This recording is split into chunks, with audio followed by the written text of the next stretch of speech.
Tere hommikust, lugupeetud Riigikogu liikmed! Alustame Riigikogu täiskogu 5. istungjärgu 7. töönädala neljapäevase istungiga ja kohaloleku kontroll kõigepealt.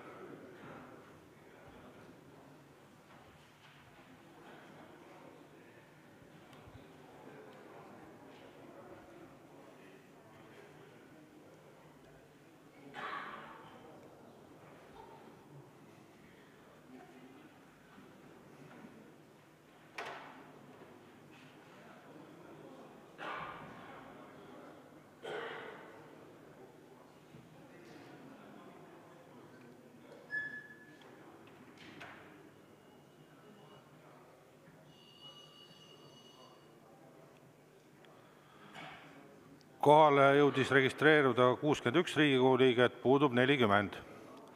Ja nüüd on võimalus üle anda eelnõusid ja arupärimisi. Seda soovi ei ole, siis läheme tänase päevakorra juurde ja selleks on Eesti Konservatiivse Rahvaerakonna fraktsiooni esitatud Riigikogu otsuse Riigikogu uurimiskomisjoni moodustamine COVID-19 modifitseeritud mRNA vaktsiinidega seotud ohtude hindamiseks. Eelnõu 557 OE. Selle esimene lugemine ja ettekandjaks palun Riigikogu liige Varro Vooglaid.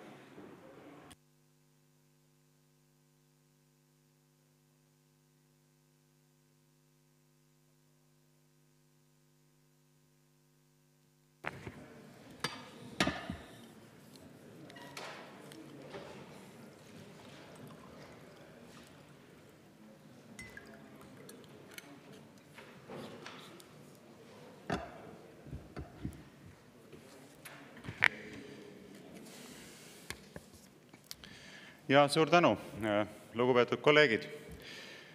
Täna siis, nagu juba öeldud, menetleme Riigikogu otsuse eelnõu 557 ja toimub esimene lugemine. Ja eelnõu näeb siis ette Riigikogu uurimiskomisjoni moodustamise COVID-19 modifitseeritud mRNA vaktsiinidega seonduvate ohtude hindamiseks. Omamoodi on sümboolne, et see esimene lugemine sattus, ma ei tea, kas juhuslikult või sihilikult, tänasele päevale, 13. märtsile 2025, sest just täna möödub 5 aastat sellest, kui Eestis kehtestati ulatuslikud koroonapiirangud. Nii et ongi igati sobilik hetk ka tagasivaatamiseks, kokkuvõtete tegemiseks. Paraku peab muidugi ütlema, et minu meelest see kriitiline analüüs, mis oleks tulnud teha ära selleks, et hinnata kõiki neid meetmeid, mis said siis rakendatud nii 2020. aastal kui ka 2021. ja 2022. aastal, on siiani kohaselt tegemata.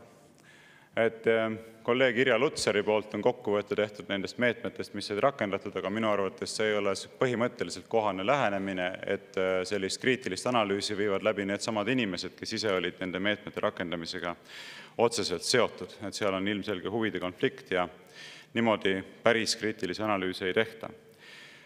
Aga selge on ju see, et tõsiseid vigu sai tehtud ja selge on ka see, et nendest tõsistest vigadest peaks õppima. Toome ühe näite, näiteks Ameerika Ühendriikides on viimaste kuude jooksul võetud vastu selge otsus kutsuda USA armee teenistusse tagasi kõik need isikud, kes vallandati ja saadeti minema, sunniti loobuma oma kohast armees, sellepärast, et nad ei olnud nõus laskma endale neid koroonavaktsiinideks nimetatud aineid süstida. Mitte ainult ei antud neile võimalust naasta teenistusse, vaid neile maksti ka hüvitist teenistusest eemal oldud aja eest. Eestis seevastu pole mitte midagi sellist mulle teadaolevalt vähemalt tehtud, olgugi, et väidetavalt me elame väga kriitilisel julgeoleku ajal, kus kõiki inimesi, kes saavad Eesti riigikaitsesse panustada, kellel on selleks vajalik väljaõpe ja vajalikud kogemused, võiks ju eelduslikult selles süsteemis tarvis olla. Aga see on lihtsalt üks näide paljudest ja kindlasti ei puuduta see mitte ainult Kaitseväge, see puudutab ka Politsei- ja Piirivalveametit, puudutab Välisluureametit, puudutab kõiki ametkondi, kes peaksid meie julgeoleku eest seisma. Aga hästi, läheme siis konkreetsemalt eelnõu juurde. See eelnõu sai koostatud ja menetlusse antud tõukudes asjaolust, et 26. novembril eelmisel aastal saadeti Riigikogu liikmetele Põhjamaade, Balti riikide ja Ühendkuningriigi spetsialistide pöördumine seonduvalt COVID-19 modifitseeritud mRNA vaktsiinide ohutuse ja kvaliteediga. Selles väga kaalukas pöördumises, mille saatis siis grupp, mis nimetab ennast North Grupiks, Väljendati tõsist muret COVID-19 modifitseeritud mRNA vaktsiinide mõjude pärast elanikkonnale ja kutsuti üles viivitamatult lõpetama nende kasutamine, kuni on sõltumatule ja läbipaistvale uurimisele toetudes tõestatud toodete ohutus, lähtudes eesmärgist piirata võimalikku kahju nende toodete pahaaimamatutele ja kohaselt informeerimata kasutajatele kättesaadavaks tegemisega. Spetsiifiliselt osutati pöördumises 3 COVID-19 modifitseeritud mRNA vaktsiine puudutavale olulisele probleemile, millel on tõsised tagajärjed inimeste tervisele. Kokkuvõtlikult, ja ma räägin kohe neist lähemalt, on need 3 probleemi järgmised. Esiteks, COVID-19 vaktsiine ei testitud kunagi nende võime osas blokeerida viiruse levikut. Seega eksitasid meditsiinitooteid reguleerivad ametkonnad, samuti valitsused ja valitsusorganid inimesi, et survestada neid nimetatud tooteid vastu võtma. Teiseks, COVID-19 vaktsiinid tõid kaasa enneolematu hulga registreeritud kõrvaltoimeid, sealhulgas surmajuhtumeid. Seejuures näitavad avalike andmete korduvanalüüsid, et kõrvaltoimete esinemine ja nende tõsidus sõltusid saadud vaktsiinipartiist. Ja kolmandaks, mitmete sõltumatute teadlaste analüüsid näitavad, et Pfizeri ja Moderna toodete viaalid on saastunud plasmiidse DNA-ga varieeruval ja ülemäärasel tasemel. See võõr-DNA on tootmisprotsesside kõrvalsaadus ja vaktsiini viaalides seda olla ei tohiks, kindlasti mitte niisugusel määral, nagu seda on sealt tuvastatud. Järgnevalt avan neid 3 probleemi lähemalt, toetudes teadusuuringute kokkuvõttele, mille North Group oma pöördumisele lisas.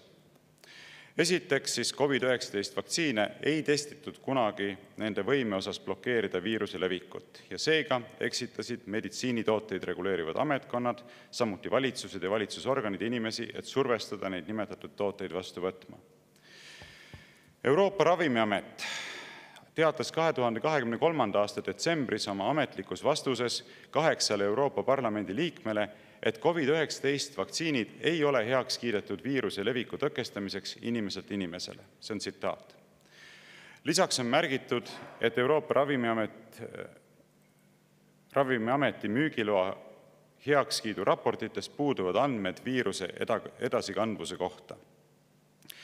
Samas survestati niinimetatud pandeemia kõrghetkel inimesi nõustuma enda vaktsineerimisega Pfizer ja Moderna mRNA toodetega, lähtuvalt eesmärgist kaitsta teisi inimesi COVID-19 eest. Mäletame seda ju väga hästi. See osutus valeks ning hoolimata tõsistest kõrvaltoimetest kliinilistes uuringutes, ohutus- ja tõhustusprofiilidest, ravimiohutuse ja järelevalve signaalidest üle maailma ning tuhandetest eelretsenseeritud artiklitest, mis dokumenteerivad mRNA vaktsiinidega seotud tervisekahjusid, soovitatakse ja manustatakse neid tooteid jätkuvalt. Lisaks ignoreeriti varasemaid tunnustatud ennetusstrateegiaid, propageeriti ebatõhusaid meetmeid ning suruti maha alternatiivseid COVID-19 ravimeetodeid. Selle tulemusel süstiti asjata mRNA tooteid miljarditele inimestele üle maailma, sealhulgas väljaspool COVID-19 riskigruppi olnud lastele. Nüüd teine põhiline probleem. Ehk COVID-19 vaktsiinid tõid kaasa enneolematu hulga registreeritud kõrvaltoimeid, sealhulgas surmajuhtumeid. Seejuures näitavad avalike andmete korduvanalüüsid, et kõrvaltoimete esinemine ja nende tõsidus sõltusid saadud vaktsiinipartiist. Reaalsed andmed, mida kogusid riiklikult pädevad asutused ja mis edastati Euroopa Ravimiametile, näitavad tõepoolest statistiliselt olulisi ohusignaale, sealhulgas kõrvaltoimete suurt varieeruvust COVID-19 modifitseeritud mRNA vaktsiinide erinevates partiides. Ohusignaalide partiiline lahknevus oli eriti silmatorkav vaktsineerimise esimestel kuudel ning sarnane erinevates riikides. Paraku varjas Euroopa Ravimiamet seda teavet, hoides kohustuslikud perioodilised ohutusaruanded kuni 2023. aastani konfidentsiaalsena. Ka avaldatud eelretsenseeritud uuringud kõrvaltoimete raportites Taanist, Rootsist ja USA'st on kinnitatud, et Pfizeri COVID-19 mRNA vaktsiinidega on seotud partiispetsiifilised kõrvaltoimed. Andmed Tšehhi Vabariigist näitavad sama muutlikku partiipõhiste kõrvaltoimete mustrit nii Pfizeri kui ka Moderna toodete puhul. Pfizer teavitas Euroopa Ravimiametit 2021. aasta augustis samast partiist sõltuvast kõrvaltoimete esinemisest. See viitab selgelt, et neid mRNA tooteid ei toodetud ühtsete standardite järgi ja et mõned inimesed puutusid märksa suurema riskiga kokku vaktsiinist tingitud kõrvaltoimete tekkeks kui teised. Tavaliselt oleks teatatud kõrvaltoimete suur hulk ja täiesti ebatüüpilised surmajuhtumid, mis ilmnevad ajaliselt vahetult pärast vaktsineerimist, viinud toodete viivitamatu turult eemaldamiseni. Kuid seda ei juhtunud, mis viitab süstemaatilisele ja võimalik, et ka kokkuleppelisele suutmatusele või soovimatusele COVID-19 vaktsiinide kahjusid tuvastada või tunnistada. Kuna ravimiohutuse järelevalvet teostavad ametkonnad vastutavad ka toodete heakskiitmise protsessi eest, on alust kahtlustada huvide konflikti. Ilmselgelt oleks avalikust huvist lähtuvalt vaja sõltumatut kontrolli, et hoida ravimiohutuse järelevalve lahus tooteid reguleerivate ametkondade tööst. Ja nüüd kolmas probleem, mis on ilmselt ka kõige tõsisem. Nimelt siis mitmete sõltumatute teadlaste analüüsid näitavad, et Pfizeri ja Moderna toodete viaalid on olnud saastunud plasmiidse DNA-ga varieeruval ja ülemäärasel tasemel. See võõr-DNA on tootmisprotsesside kõrvalsaadus ja vaktsiini viaalides seda olla ei tohi. Tähelepanuväärselt on COVID-19 mRNA vaktsiinitehnoloogia patenditaotluses, ütlen ka numbri US 1007743-9B2-2014, toodud välja konkreetsed riskid.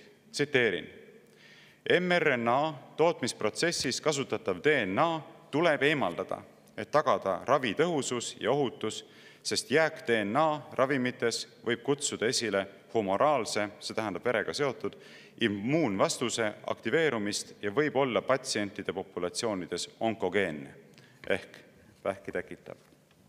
Tsitaadi lõpp.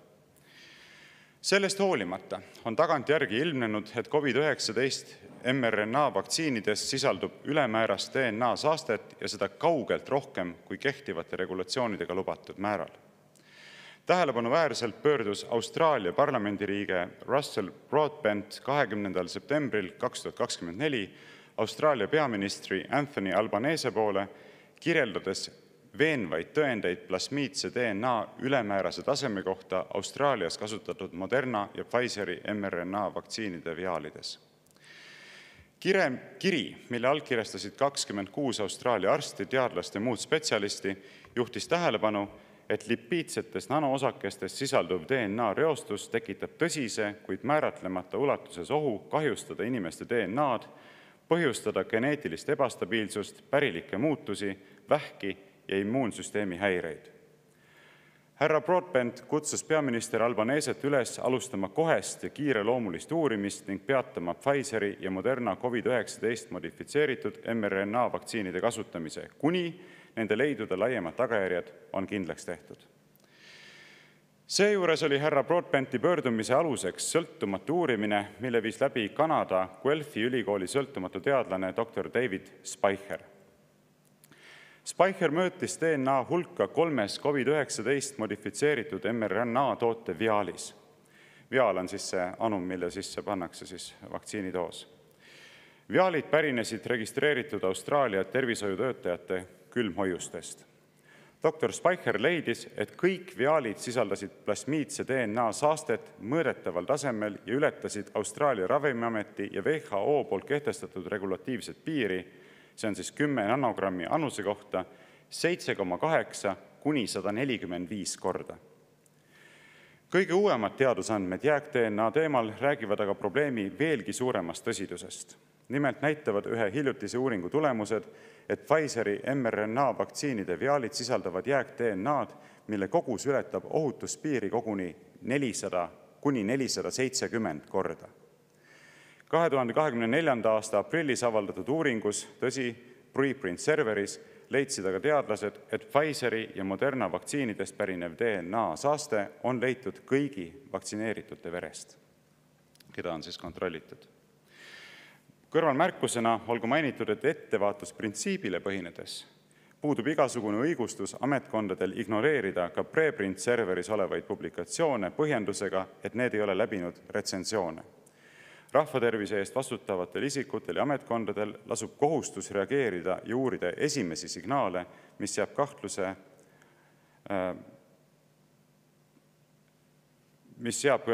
alla turule lastud toodete ohutuse. Ohutus peab olema tõestatud ja ei saa tugineda eeldustele või tühjadele väidetele. Mis puutub eelnevalt osutatud ohutuspiiri endasse, siis seegi väärib tähelepanu.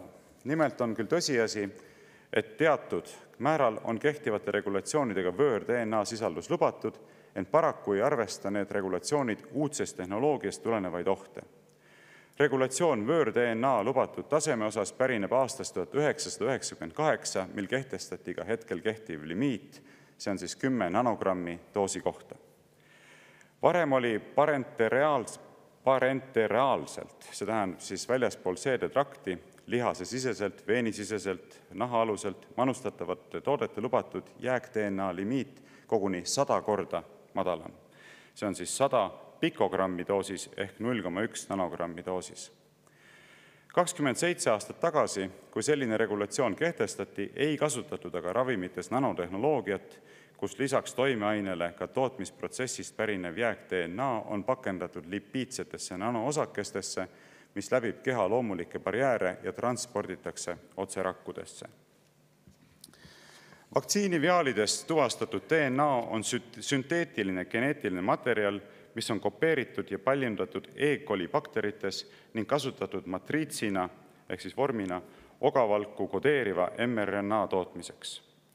Vaktsiini tootmise protsessis oleks tulnud DNA täielikult lagundada ja eemaldada mRNA-st enne puhastatud mRNA pakkimist likviidsetesse nanoosakestesse. Kriitiliselt oluline on seejuures asjaolu, et sünteetilisest bakterist saadud plasmiidne DNA sisaldab järjestusi, mis võimaldavad neil paljuneda nii bakterites kui ka Pfizeri vaktsiini puhul inimrakkudes, tuues sellega kaasa väga suure terviseriski. Lisaks kinnitas eelnevalt osutatud doktor Speicher, et Pfizeri vaktsiin sisaldab spetsiifilist DNA lõiku SV40 promoter enhancerit, mis pärineb ahvi viirusest. See on simian viirus 40, lühidalt SV40. Reguleerivaid ametiasutusi selle lõigu kasutamisest aga vaktsiini tootmisprotsessis ei teavitatud. Kui Pfizer oleks selle komponendi oma tootmisprotsessis deklareerinud, oleks see tõenäoliselt toonud kaasa põhjalikuma kontrolli, kuna SV40 viirus on seotud vähiga ning SV40 promoter enhanceril endal on tugev bioloogiline aktiivsus. See järjestus Pfizeri tootes kujutab palju tõsisemat ohtu kui vaid ülemäärane DNA kontaminatsioon. Tähelepanuväärselt võivad likviidsed nanoosakesed ehk LNP-d jõuda kõikidesse kehaorganitesse, sealhulgas aiu, südamesse, maksa, munasarjadesse ja munanditesse ning jaotuda sealsetesse rakkudesse. Seega pole süstitav materjal aktiivne üksnes õlalihases süste piirkonnas, nagu algselt väideti. Ehk küsimus ei ole selles, kas LNP-des ehk likviidsetes nanoosakestes sisalduv plasmiidne DNA integreerub inimese rakkude DNA-sse, vaid kui tihti ehk mil määral see juhtub ja kui tõsised on selle tagajärjed. Seejuures märgitakse, et vähktõvega seotud radade esilekutsumiseks ei ole DNA integreerumine vajalik ning geneetilised riskid vaktsiinisüsti saanud inimestele ja nende järglastele on siiani teadmata. Seepärast toonitab North Group oma pöördumises, et bioloogiliselt aktiivse ogavalgu kodeerimiseks mõeldud modifitseeritud mRNA, plasmiidse DNA saaste varieeruvad tasemed ning SV40 promoter enhancer järjestikuse esinemine likviidsetes nanoosakestes kujutavad endast tõsist ohtu inimese tervisele, sealhulgas riski südame-veresoonkonna haiguste, vähi, immunoloogiliste, autoimmuunsete, nahaga seotud ja neuroloogiliste häirete tekkeks. Seda enam, et likviidsed nanoosakesed on ülitõhusad vahendid millegi rakku transportimiseks. North Groupi poolt meile kui Riigikogu liikmetele ja valitsuse liikmetele saadetud 26. novembri pöördumises toonitati, et eeltoodud punktid toovad esile tõsised, kuid kvantifitseerimata riskid inimtervisele, mida järelevalve eest vastutavad asutused on süstemaatiliselt eiranud.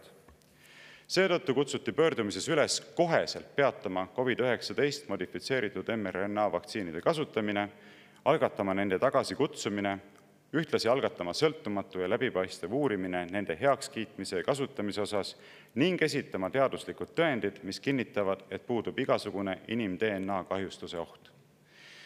Pidades silmas esile toodud tõsiseid riske, oleks meil kui Riigikogu liikmetel vastutustundlik võtta vastu otsus moodustada uurimiskomisjon kõnealuste ohtude hindamiseks ja ühtlasi peatada uurimise ajaks COVID-19 modifitseeritud mRNA vaktsiinide kasutamine Eesti Vabariigis. Seda enam, et mingit akuutset ohtu, millest tingituna võiks öelda, et nende kasutamine on tingimata vajalik, ju ei eksisteeri. Just sellest eesmärgist lähtuvalt ongi käesolev eelnõu koostatud ja Riigikogu menetlusse antud.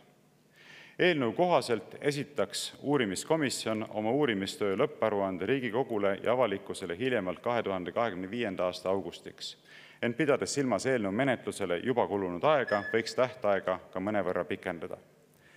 Vajadusel esitaks komisjon oma ettepanekud seaduste muutmiseks, et vältida tulevikus selliste vaktsiinide turule lubamist, mille ohutus ei ole väljaspool kahtlust.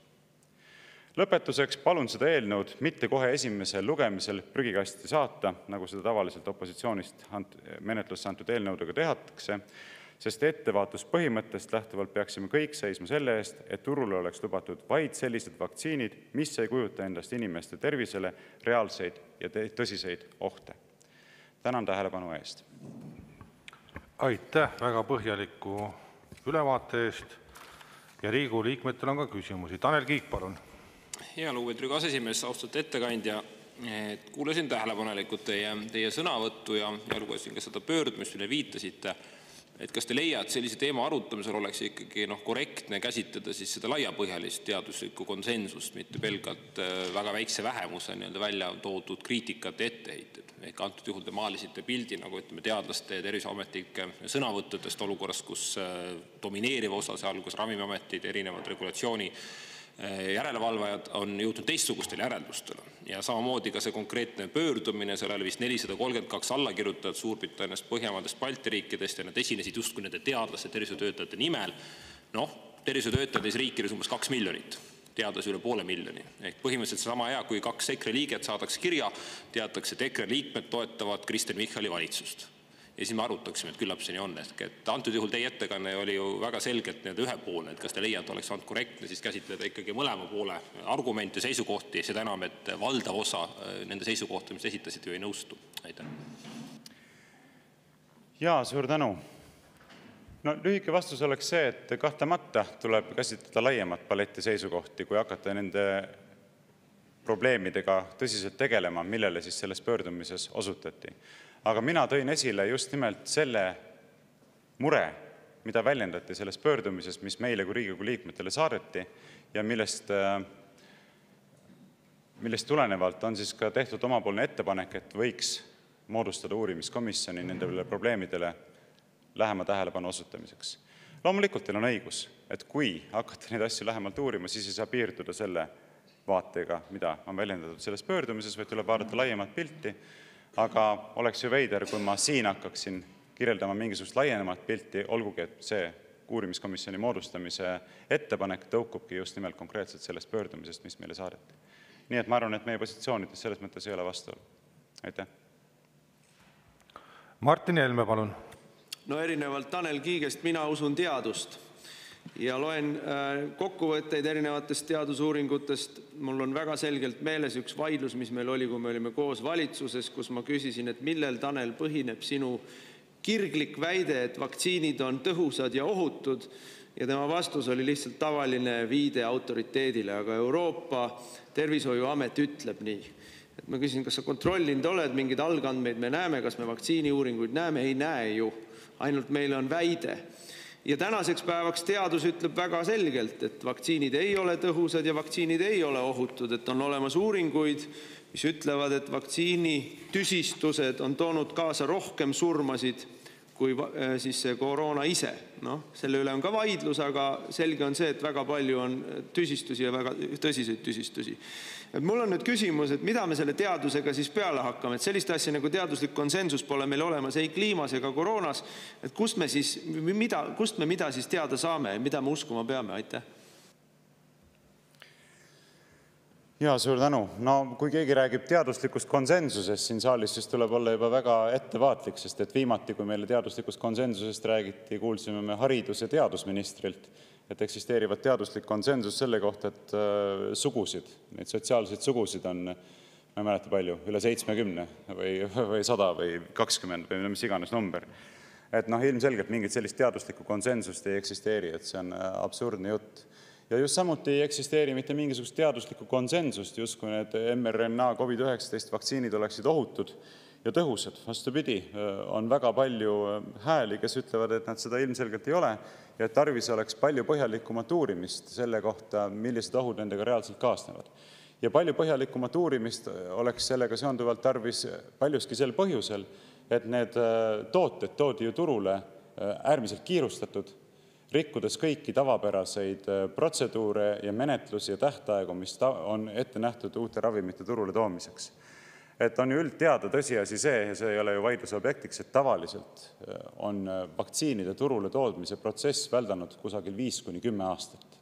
See on see protsess, mille jooksul on viidud läbi erinevad uuringud, ohutusuuringud erinevate gruppidega, et tuvastada, millised kõrvalnähud ilmnevad, kui suured need riskid on ja nii edasi. Nüüd, antud juhul toodi ju need COVID-19 modifitseeritud mRNA vaktsiinid turule ülilühikese aja jooksul. 2020. aasta alguses viiruse levik plahvatuslikult siis ilmnes ja 2021. aasta alguses olid juba siis vaktsiinid põhimõtteliselt valmis ja asuti neid turule tooma. Nii et on selge, et siin oli väga suur kontrast ja kohaselt on nad uurimata olnud algusest peale. Näiteks asjaolu, mida on toonud esile ju teiste seas Kaari Saarmagi Eestis, on see, et praegu lähed apteeki, võid osta mitmeid käsimüügis olevaid ravimeid, näiteks mingi küüneseene ravim või muud ravimid, mille puhul saad infolehelt lugeda, et on viidud läbi uuringut seonduvalt kantserogeensusega. Et kas omavad vähki tekitavat mõju, kui omavad, siis mil määral, kui tõsine see oht on. Kui võtad ette aga need modifitseeritud mRNA COVID-19 vaktsiinid, siis seal on selge sõnaliselt kirjutatud, et vastavad uuringud puuduvad. Ei ole neid uuringuid läbi viidud siis nende turule lubamise eelselt. Nii et pidades silmas, et neid uuringuid ei olegi läbi viidud sel hetkel, kui nad turule toodi, ei saa tegelikult mitte keegi väita, et nad on ohutud. Sest et kui sa sellist asja väidad, sa saad seda küll väita, aga see on puhtalt usuakt siis. Et ma usun, et nad on ohutud, aga see ei saa kindlasti olla käsitletud mingisuguse teaduspõhise, tõsikindla ja sellisena usaldusväärse väitena. Nii et ma arvan, et sellele ei saa isegi mitte keegi vastu väita, et kui uuringuid ei ole, et nad siis pole millegi üle vaielda. Nii et kui lõpuks vastata konkreetselt sellele küsimusele, nagu ma seda mäletan, et millele siis tugineda nendes hinnangutes, siis mina arvan, et tugineda saaks ainult reaalselt sõltumatutele läbipaistvatele uuringutele, mida ei saa olla läbi viinud need ametkonnad, kes ise on kuidagi pidi olnud seotud nende samade toodete turule toomisega. Mitte ühtegi pidi ei tohiks olla seotud. Nii et kuidas seda tagada, see on muidugi eraldi küsimus, aga kui seda tagatud ei ole, siis minu meelest pole ka nendel uuringutel, mis väidavad, et need tooted on turvalised, mitte mingisugust väärtust ega tähtsust. Aitäh! Rene Kokk, palun! Aitäh, austatud juhataja, hea ettekandja. Minu meelest on väga hea mõte selle COVID-19 mRNA modifitseeritud vaktsiinide uurimiseks uurimiskomisjoni, võimalike ohtude uurimiskomisjoni moodustamine ja see võtaks kõigil osapooltel siis annaks võimaluse selgitada, kuidas nende asjadega siis on. Et selle vastu minu arust ei peaks siin küll lauas keegi seisma. Aga ma küsin seda, et teadupärast siis, kui vaktsineerimine pihta hakkas, siis öeldi, et see vaktsiin rangelt inimesel jääb ainult õlavarde, kuskile mujale ta kehas ei liigu ja väga kiiresti kehas siis hajub. Et kas nüüd need uued uuringud, teaduslikud uuringud ka seda kinnitavad või on selles osas ka tulnud meil mingi selgus, kas see ikka päris nii on, nagu alguses siis inimestele selgitati, kui seda vaktsiini püüti maha müüa inimestele? Aitäh! Jaa, suur tänu!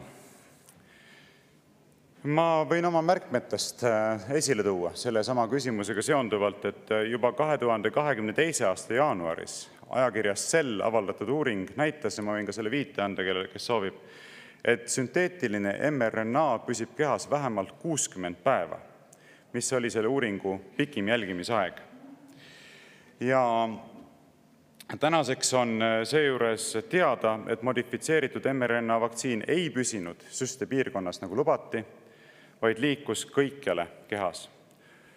On teada, et toksilist ogavalku toodetakse vähemalt 6 kuud, ent pole välistatud, et ka kauem on selles uuringu järeldustes siis esile toodud. Ja veel, tegelikkuses näitavad kliinilised uuringud nüüd, et modifitseeritud SARS-CoV-2 mRNA püsib rutiinselt kuni 6 aega pärast süstimist ja seda saab tuvastada südame ja skeletilihastes, põletiku ja fibroosi kohtades. Nii et lühike vastus teie küsimusele, kas ta püsib õlavarre lihases, nagu meile kinnitati, et ta püsib, on kindel ei. Kindel ei, nagu ma oma ettekandes ka ütlesin, seda on tuvastatud õige mitmelt poolt erinevatest kudedest. Ma vaatan, kas ma leian selle koha üles. Jah, tähelepanuväärselt võivad likviidsed nanoosakesed jõuda kõikidesse kehaorganitesse, sealhulgas aiu, südamesse, maksa, munasarjadesse ja munanditesse ning jaotuda sealsetesse rakkudesse. Seega pole süstitav materjal aktiivne üksnes õlalihase süstepiirkonnas, nagu meile kinnitati. Et see ainuüksi on tegelikult juba väga skandaalne. Ehk inimesi tegelikult otseselt eksitati väga tõsise asjaga. Ja ma ei tea, küsimuseks jääb, et kas selline asi on meile vastuvõetav või mitte. Ja muuseas, jällegi nagu Kaari Saarma on tänuväärselt esile toonud, on 4 küsimust, millele uurimiskomisjon peaks muu hulgas vastuseid otsima. Ja need kõik seonduvad selle küsimusega, mida te esitasite. Ja ma tooksin need 4 küsimust siis ka esile. Esiteks, millistesse kudedesse mRNA vaktsiin liigub? Eks? Et kui ei jää ainult õlalihasesse, nagu meile kinnitati, siis kuhu ta reaalselt liigub? Teiseks, kui kaua erinevate kudede rakud toodavad kehale mitteomast võõrvalku? On see kuu, on see 2, on see 6 kuud, on see aasta? Kas see üldse peatub? Kui peatub, siis millal? Kolmandaks, kui palju võõrvalku toodetakse? Ja neljandaks, kuidas on võimalik võõrvalgu tootmist organismis peatada, kui see ei peatu siis, kui eeldati? Nii et kõik need küsimused vajaksid nende ainete süstimise ohutusele hinnangu andmiseks selget ja teaduspõhist vastust. Aitäh! Irja Lutsar, palun! Ja aitäh, et ma kasutan oma küsimuse aega ka vastates ettekandjale, kuna tema minu nime kasutas. Et ma loodan, et ettekandja on selle minu koostatud või tegelikult on see päris grupi koostatud kokkuvõtte läbi lugenud ja näeb ka, et selle pealkiri on pandeemia kokkuvõte ja õppetunnid. Ja seal on ka 2. või 3. leheküljel on selle kokkuvõtte eesmärgid toodud, kuskil ei ole öeldud, et see peaks olema kriitiline analüüs. Et ma väga hästi aru ei saa, kas te nüüd oma selle seaduseelnõuga, ma lugesin selle läbi, nõuate ka pandeemia kriitilist analüüsi. See on kindlasti erinev sellest, mis on mRNA vaktsiinide uurimine. Aga minu küsimus on ka natukene lähtub sellest, mida juba Tanel Kiik ütles, kuigi te ilma ühtegi argumenti toomata ütlesite, et Ravimiametite ametnikud on erapooletud. See on niisugune väide, mis nõuab argumente, aga ma tahtsin küsida, et kas te olete kas Eesti või Euroopa Ravimiameti poole oma väga põhjaliku analüüsiga, teil olid head argumendid, teil bioloogiliselt võib seal vastu vaielda, aga see Riigikogu ei ole see koht, et kas te olete kas Euroopa või Eesti Ravimiameti poole pöördunud? Aitäh! Alustame lõpust. Küsimus, kas ma olen pöördunud Euroopa või Eesti Ravimiameti poole nende küsimustega seonduvalt? Ei ole. Ei ole. Et ma ei ole näinud põhjust seda teha selles faasis, kui uurimiskomisjon moodustada ja selle küsimusega süsteemselt tegelema hakata, siis kindlasti tuleks seda teha. Loomulikult, sest ega poliitikud isekeskis ei saa mõelda välja vastust küsimusele, et kas need ained on siis ohutud või ei ole. Poliitikud saavad anda lõplikud hinnangud, tuginedes ikkagi sellele sisendile, mida saadakse siis erinevatelt ametkondadelt ja erinevatelt teadlastelt, nii riiklikelt kui ka üleriigilistelt ametkondadelt kui ka siis sõltumatutelt ekspertidelt. Nii et ma arvan, et seda tuleks teha, aga hilisemas faasis. Nüüd mõned kommentaarid teie poolt mainituga seonduvalt veel, et mina eeldan küll, et kui te teete kokkuvõtte sellest pandeemia kogemusest, siis see peaks sisaldama kriitilist analüüsi. Sest et vastasel juhul, mis on selle kokkuvõtte mõte?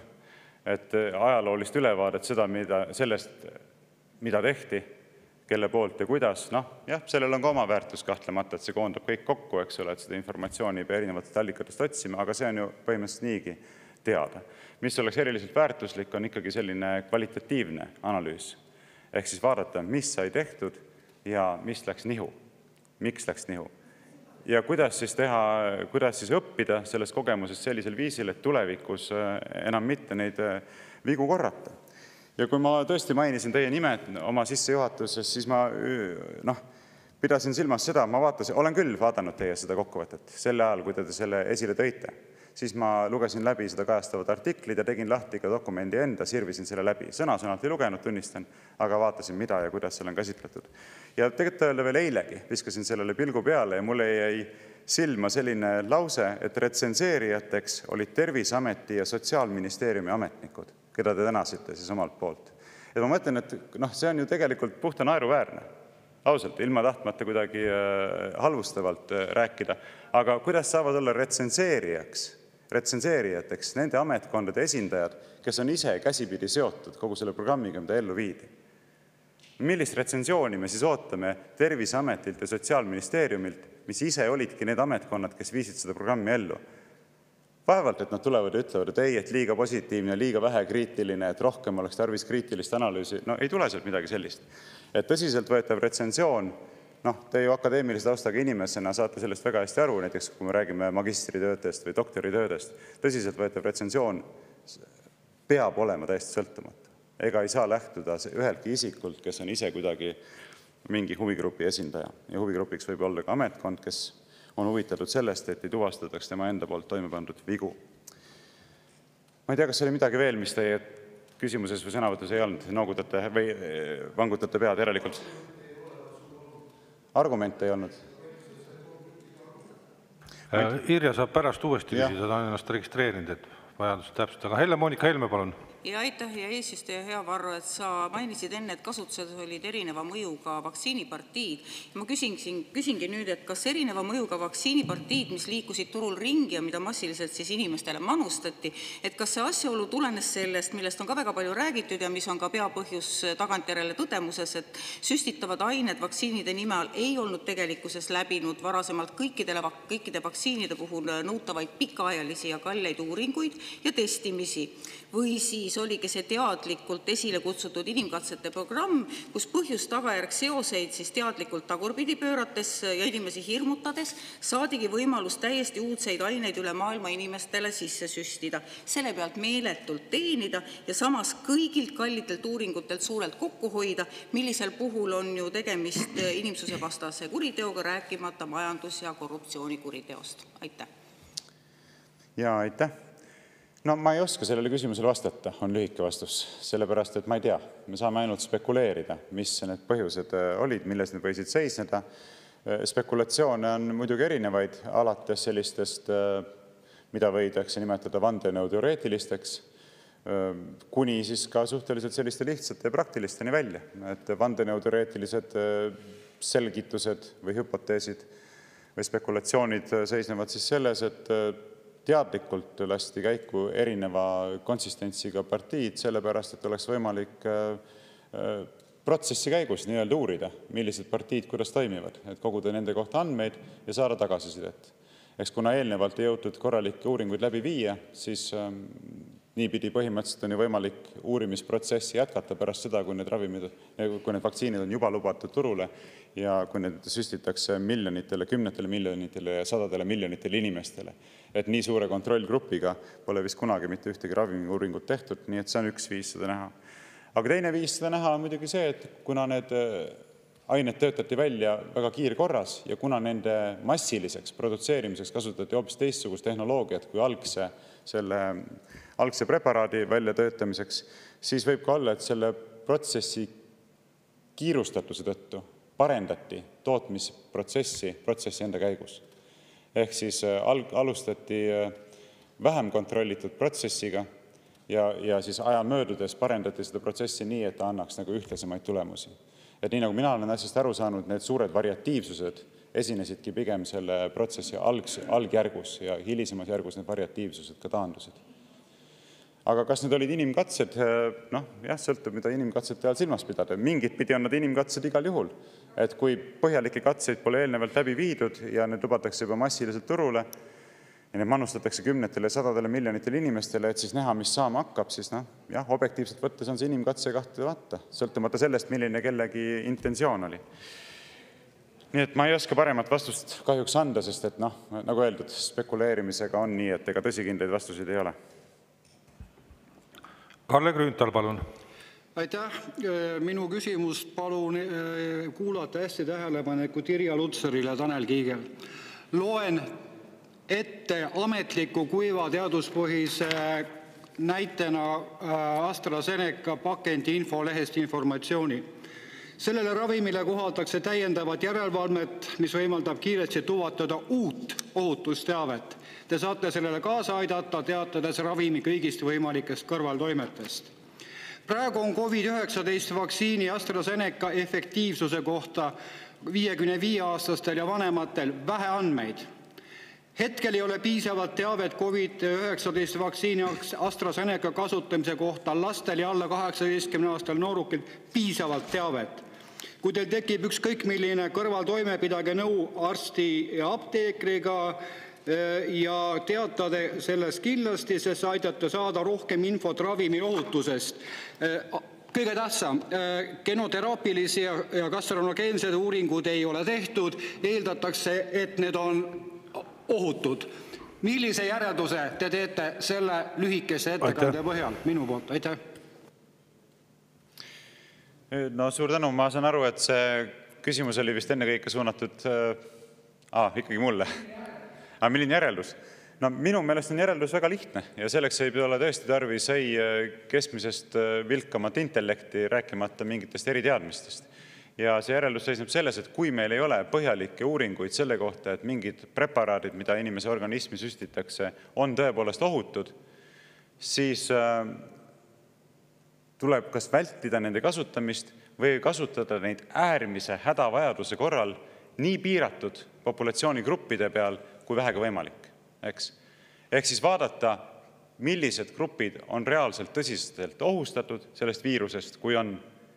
Ja siis öelda, et hea küll, me ei saa olla kindlad, et nende preparaatidega ei kaasne rohkem kahju kui kasu, aga me võtame selle riski, et lubada neid kasutada sellel piiratud grupil, kes on ise riskirühmaks. Ülejäänute puhul peaks olema täiesti selge, et ei tohi neid kasutada. Ja kõige äärmuslikum on see siis, kui me räägime lastest, keda üldse ju koroonaviirus praktiliselt ei ohustanud. Et statistiline tõenäosus, et koroonaviirusega nakatudes lastel mingisugused tõsised tervisehädad tekkisid, oli nullilähedane. Ometi, mida me nägime, ja see on fakt, ja see toimus selle ajal, kui teie, proua Lutsar, olite ise teadusnõukojas, kas selle liige või juhataja. Ometi Vabariigi Valitsus kehtestas koroonapasside süsteemi ka noorte ja laste suhtes, survestades nii lapsi kui lapse vanemaid laskma oma lapsi süstida. Mis jõudis siis sellise olukorrani, et näiteks üks minu lastest, kes käib koolis, tema klassis oli tema ainuke laps, kellel ei olnud süstitud neid aineid sisse.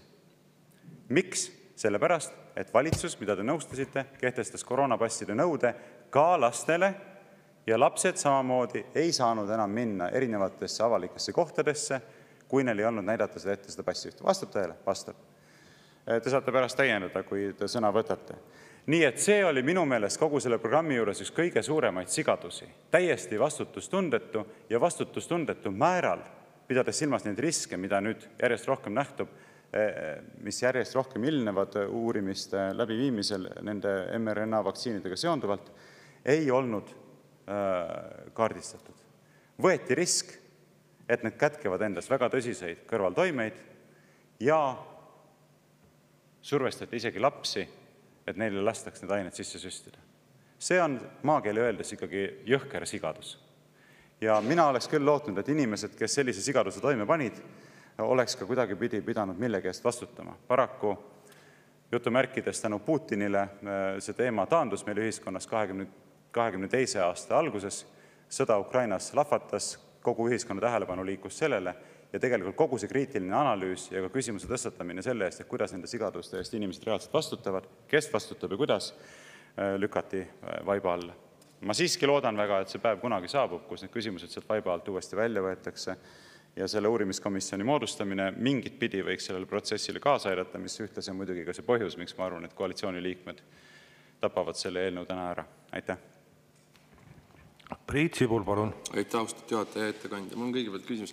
Eile oli Rahvusringhäälingus õhtul uudis üleval, kus Saksa välisluureteenistus jõudis arusaamisele, et 89% on tegemist laborist välja pääsenud viirusega. Jaanuaris veel USA luure keskagentuur arvas, et see võib olla nii laborist kui loodusest pärit. Et mul on küsimus, kas teie teada Maailma Tervishoiuorganisatsioon selles kontekstis, kus järjest rohkem tekib uudised, et on laboratoorne, et sihukest viroloogia laboritest, et meil tulevikus sihukesed juhtumid ei teki, et mida siis tehakse või toimetatakse, sest Maailma Terviseorganisatsioon on selles küsimuses vähemalt kriisi olnud väga aktiivne erinevate nõuannete ja asjadega. Ja teine küsimus on see, et kui palju on viiruse või siis nii nagu teie ette panete vaktsiinidega seotud erinevaid uurimisorganisatsioone, kas siis parlamentide juures või tervishoiuorganisatsioonides tehtud? Aitäh. Jaa, aitäh küsimuste eest. Alustame lõpust. Ma ei oska sellele viimasele küsimusele vastata, et kui palju on parlamentide või muude poliitiliste organite juures moodustatud sellised uurimiskomisjoni. Ei ole seda küsimust uurinud ja ei tea. Teine küsimus, kas WHO on teadlik? Ma ei oska WHO teadlikkusest ausalt öeldes väga palju rääkida. Et eks need küsimused tuleks pigem vist suunata WHO esindajatele ja küsida, et millised järeldusi nemad on teinud nendest faktidest, mis on ilmnenud, muuhulgas siis selle kohta, et viiruse algeks või liikuma minemise algeks on siiski suurima tõenäosusega laborileke. Kahtlemata on tegemist olulise küsimusega, millele tuleks vastust otsida mitte ainult WHO-l, vaid erinevatel terviseametkondadel, muuhulgas nendel ametkondadel, kes on seotud siis nende viiruste võimendamise uuringutega. Ja muuhulgas tuleks küsida siis ka seda, et kes ja kuidas siis vastutab selle eest, kui sellised asjad liikvele lastakse ja nendega põhjustatakse meeletut kahju nii inimeste tervisele kui ka majandusele kui ka muul moel. Aga mis puutub sellesse Saksa välisluure raportisse, siis minu tähelepanu pälvis kõigile lisaks veel see, mis nime see kandis. See kandis nime Saaremaa. Ja ma ei saanud nüüd hästi aru, et kas see on nagu mingisugune tõlge saksakeelsest sõnast Saaremaa või viidataksegi Eesti saarele nimega Saaremaa. Et kui viidatakse Eesti saarele nimega Saaremaa, siis mind ausalt öeldes huvitaks, et miks see Saksa välisluure raport sellist nime kannab, et siin võib-olla sisaldub siin midagi enamat, kui pealispinnalt paistab. Aitäh. Evelin Poolamets, palun. Aitäh, lugupeetud istungi juhataja, hea ettekandja. Soome, Rootsi, Norra ja Taani lõpetasid juba 2021. aastal Moderna vaktsiinid. Moderna vaktsiinide manustamise noormeestele müokardiidi kõrgenenud riski tõttu. Tänaste teadmiste kohaselt ongi müokardiit ja perikardiit üks mRNA vaktsiinide kõrvalmõjudest. Kas teile on teada, kas Eesti Terviseamet on võtnud sarnaseid seisukohti ja tunnistanud koroonavaktsiinide ohtlikkust? Aitäh. Aitäh küsimuse eest. Lühike vastus on see, et mina ei ole küll teadlik sellest. Ma ei ole sellest teadlik. Ma olen teadlik nendest faktidest, millele teie osutasite seonduvalt Soome, Rootsi ja teiste riikidega, kus on teadvustatud mitmeid väga tõsiseid riske just nimelt valitsusametkondade poolt. Aga mina ei ole kuulnud et Eestis oleks seda tehtud. Vastasel juhul oleks ju pidanud kõlama ka hoiatus, et palume tungivalt, et noortele, lastele ja teiste populatsioonigruppide esindajatele neid aineid ei süstitaks või veelgi enam, tuleks keelata nende ainete süstimine nende gruppide esindajatele, kes võivad sellest saada rohkem kahju kui kasu. Parandagu mind proua Lutsar või keegi teine, kui ma eksin, aga mina selliseid soovitusi või nõuandeid kuulnud ei ole. Mis tõstatab jällegi mitmeid tõsiseid küsimusi sellest, mitmeid tõsiseid miks küsimusi. Et nii asjad käia ilmselgelt ei tohiks. Aitäh. Mart Helme, palun.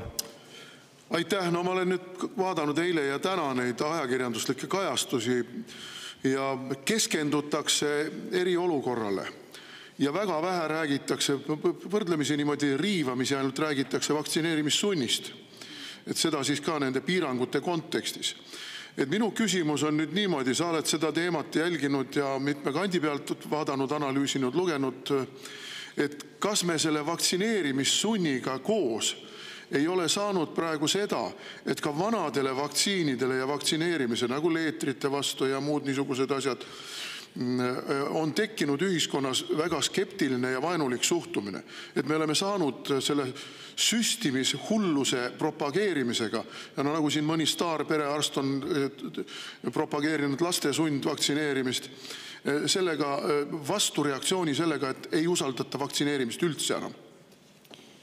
Aitäh küsimuse eest ja lühike vastus teie küsimusele on see, et ma arvan, et on igati loogiline eeldada, et täpselt nii on see juhtunud. Sellepärast, et kui ikkagi selle koroonaperioodi jooksul inimesed nägid, kui valelikult käituti, survestades inimesi laskma endale neid aineid süstida, siis on ju igati põhjendatud küsida, et kas ma saan ka ülejäänud vaktsiine usaldada. See on igati ratsionaalne, loogiline ja mõistlik küsimus. Ja ilmselt tulebki seda küsimust esitada. Sellepärast, et kui süsteem on maski eest ära võtnud ja on paljastanud, et ta ei tegutse ausameelselt, vaid sageli tegutseb lausa valelikult, manipulatiivselt, siis on igati kohane ja ka tagumine aeg teravdada oma tähelepanu ja hakata rohkem esitama neid kriitilisi küsimusi. Nii et kindlasti on teil õigus. Aga mis puutub nüüd seda, kuidas eile ja täna siin suured meediaväljaanded on käsitlenud seda küsimust sellest, et milliseid õppetunde me peaksime tegema 5 aastat pärast suuremate koroonapirangute algust, siis mulle jäi silma eilsest Eesti Päevalehe juhtkirjast järgmine lõik, ma loen selle korraks ette. Tsiteerin: pikema strateegilise eesmärgina võiksime ju jõuda ühiskonda, kus järgmise sarnase kriisi korral pole nii rangeid piiranguid tarvis muu hulgas põhjusel, et igaüks meist suudab ise olla piisavalt vastutustundlik kodanik. Haigena poodi ei lähe või paneb maski ette, läheb vabatahtlikult vaktsineerima, et karjaimmuunsus tekiks piisavalt kiiresti ja nii edasi.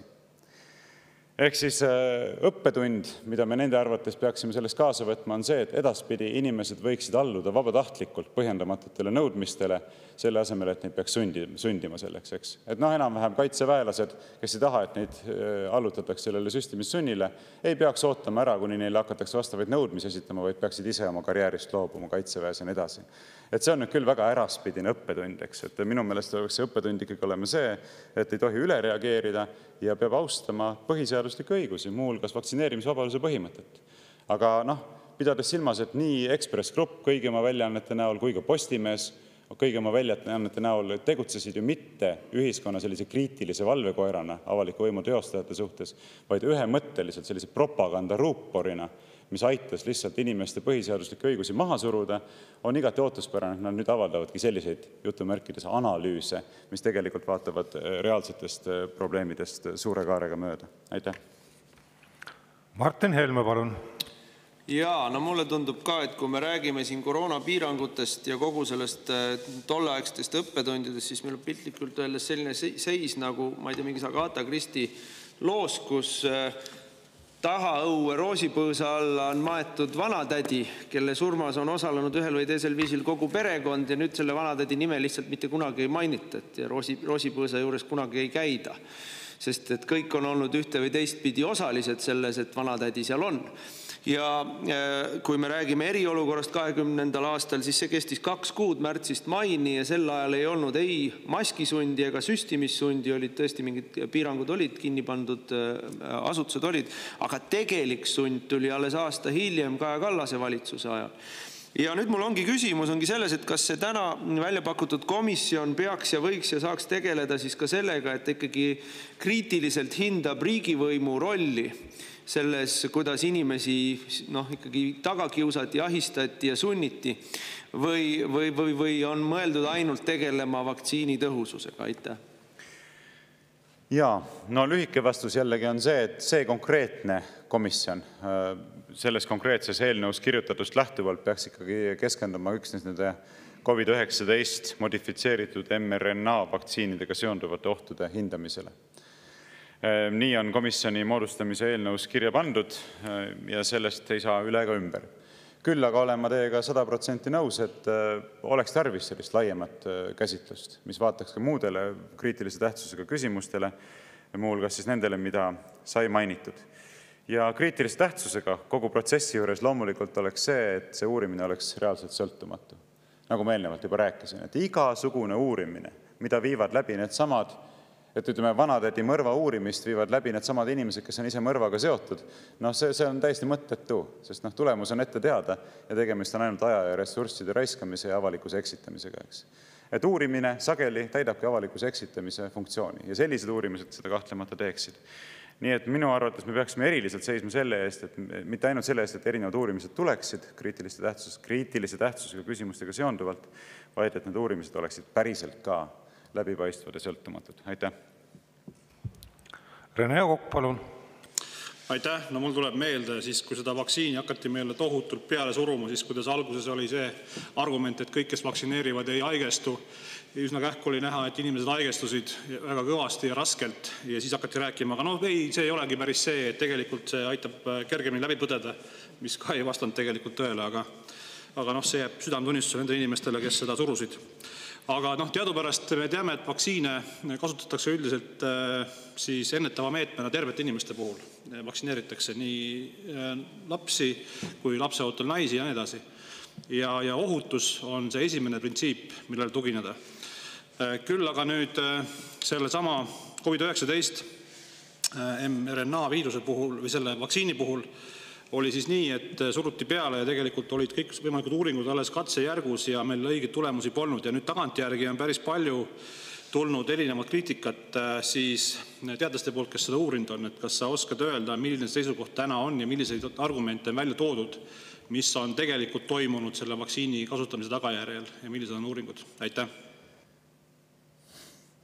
Ja suur tänu. No eks ma nendest ohtudest, mis on ilmnenud, rääkisin ju ka oma ettekandes mitmes aspektis. Et ma vist ei hakka praegu neid asju kordama, mida siin sai räägitud, aga peamised probleemid, nagu öeldud, ongi siis tulenenud sellest asjaolust, et kõik need väited, mida esialgselt esitati, pole lihtsalt vastanud tõele. Muuhulgas ja üks põhilisi ongi ju see, mille kohta te ise oma esimeses küsimuses küsisite, et meile anti kinnitus, et see vaktsiin püsib õlalihases, aga tegelikult on siis see liikunud edasi väga paljudesse kudedesse, väga erinevates organites ning ogavalgu tootmine, milleks siis organism ise on kohandatud, on jätkunud palju pikemalt, kui algselt kinnitati. Ja pole isegi teada, kui pikalt ja pole ka teada seda, kuidas seda protsessi peatada. Nii et eks see kõik on ootuspärane, et kui tegutsetakse kiirustades, reaalselt asju testimata, läbi uurimata, siis hakkavadki aja jooksul ilmnema mitmesugused probleemid, mida loodeti ehk vältida, aga mille saabumine on kõike muud kui üllatav. Millised täpselt need probleemid on, ma ei ole praegu ette valmistanud selleks, et anda teile terviklikku ülevaadet, aga see hoolimatus, millega suhtuti sellesse riski, sellesse tõenäosusesse, et niisugused asjad võivad juhtuda, oli juba toona ikkagi täiesti šokeeriv. See ei ole midagi sellist, mida me oleme tuvastanud tagantjärgi ja millele me saame hinnanguid anda ainult tagantjärgi. No ma ei tea, kas te mäletate näiteks, kuidas oli see vist ühes ETV saates, oli perearst Piret Rospu, kes ütles täitsa otse kohe ära, et küsida, aga on nüüd risk, õhus on küsimus, et kas see mitte ei liigu edasi lapseootel naiste puhul ka läbi platsenta lapsevereringesse, sealt kaudu lapsekudedesse. Ta ütles, et suht poogen tegelikult, kas liigub või ei liigu. Et ma mõtlen, et kuidas on üldse võimalik, et inimene, kes on õppinud arstiks, andnud Hippokratese vande, sellisel viisil üleüldse suhtub inimese tervisega seonduvatesse ohtudesse. Suht poogen. Eriti veel, kui me räägime väikestest lastest, kes peaksid olema meie erilised silmaterad, eks ole, kellesse me suhtume kõige suurema ettevaatlikkusega, püüdes tagada siis seda, et mis iganes teistega juhtub, nende eest, neid me kaitseme erinevate ohtude eest. See on ju see, kuidas inimesed peaksid suhtuma lastesse. Aga mida me reaalselt nägime, eks see, mida juba sai mainitud ja see, mida eelnevalt sai mainitud, eks ole, et isegi lapsed allutati koroonapasside süsteemile. Olgugi absoluutselt igasugune vajadus selleks puudus. Et te ju isegi osutasite siin praegu, et alguses propageeriti neid vaktsiine sellepärast, et öeldi, et niimoodi me saavutame karjaimmuunsuse. Eks ole, et kui teie lasete endale selle aine sisse süstida, siis teie kaudu see enam edasi ei levi ja näete, kui piisavalt paljud inimesed seda teevad, siis viirus hakkab hääbuma, sest ta ei leia neid, kelle kaudu levida, eks ole. Kõik oli vale. Jah, tõsi, esimestel kuudel ta omas teatavat mõju viiruse leviku piiramiseks, aga hiljemalt 2021. aasta suveks, kui tuli delta variant, oli täiesti selge, et ta ei oma enam praktiliselt mitte mingit mõju viiruse leviku piiramiseks. Ja siis oleks pidanud tõmbama pidurit, aga mida me nägime, reaalselt alles suve lõpus, augustis kehtestati vaktsiinipasside süsteem, millega siis hakati eriliselt peale suruma seda, et kõik laseksid endale need ained sisse süstida. Olukorras, kus juba oli teada, et statistiliselt oli teada, faktiliselt oli teada, et nende ainete süstimine ei oma märkimisväärset mõju viiruse leviku pidurdamiseks. Ja siis jätkati selle teise suure valega, et see on vajalik ikkagi sellepärast, et see aitab hoida ära rasket põdemist. Ma ei väida siin seda, et ta ei aidanud kellegi puhul ära hoida rasket põdemist, aga küll aga ma väidan seda, et see argument on täiesti irrelevantne nende populatsioonigruppide puhul, keda niikuinii ei ohusta raske põdemine. Eks, lapsi niikuinii ei ohusta raske põdemine ja siin ju vaidlus puudub. Ei, te võite öelda, et tangutate pead, proua Lutsar, et võib-olla mingit miniskuulset protsenti lastest ohustas, aga statistiliselt relevantselt lapsi see ei ohustanud raske põdemine. Ja ei ohustanud ka noori. Ega ei ohustanud ka minuvanuseid inimesi, kes on normaalkaalu juures, kellel puuduvad kaasuvad haigused, erinevad muud asjad. Ei ohustanud. Nii et kui ma ise käisin läbi näiteks kogu kohtutee alates Tallinna halduskohtust kuni Riigikohtuni välja, Riigikohus muidugi ei võtnud seda menetlusse mugavalt, saates selle prügikasti, et ei peaks seisukohta kujundama, siis näiteks selle samas Tartu maratoni kaasus oligi küsimus selles. Ma olen läbi põdenud koroonaviirusest, tolleks hetkeks olin läbi põdenud. Mul oli olemas loomulik immuunsus sellest tulenevalt, mis oli juba toona teaduslikele andmetele tuginedes robustsem, laiaulatusem ja tugevam kui süstimisest saadud immuunsus. Eriti kui me rääkisime siin teatud ainetega süstimisest juba 6 kuud tagasi, eks. Ja teiseks, ma ei olnud mitte kuidagi riskigruppi kuuluv isik. Ja ma olin valmis ka testima, eks selle suusamaratoni hommikul. Mitte miski sellest ei lugenud. Kohtud ütlesid ei. Kuigi puuduvad nii statistilised andmed kui ka teaduslik teoreetilised andmed, millest nähtuks, et teie võiksite olla kellelegi ohuks või et teie võiksite olla ise ohuks meditsiinisüsteemile, sattudes haiglasse raske põdemisega, siis ikkagi me kohtutena ei ole nõus tunnistama, et need piirangud olid kuidagipidi põhjendamatud. Millest omakorda nähtus see, et Eestis võimude lahususe printsiip on üks suur illusioon. Tegelikult kohtud on süstemaatiliselt pakkunud valitsusele katet nende põhjendamatute piirangute õigustamiseks, mitte ei ole teostanud siis kriitilist järelevalvet täidesaatva võimu üle. Aga see on juba eraldi teema. Aitäh. Irja Lutsar, palun. Ja aitäh. Aastal 2023 Nobeli komitee andis Nobeli preemia Katalin Karikoole ja Drew Weissmanile ja selle preemia aluseks oli siis mRNA tehnoloogia väljatöötamine ja kasutuselevõtt. Teie olete selle suhtes olnud väga kriitiline, et kas te arvate, et ka Nobeli preemia või see komitee andis ebaõiglaselt Nobeli preemia või veelgi hullem, et kas selle peaks nüüd tagasi kutsuma.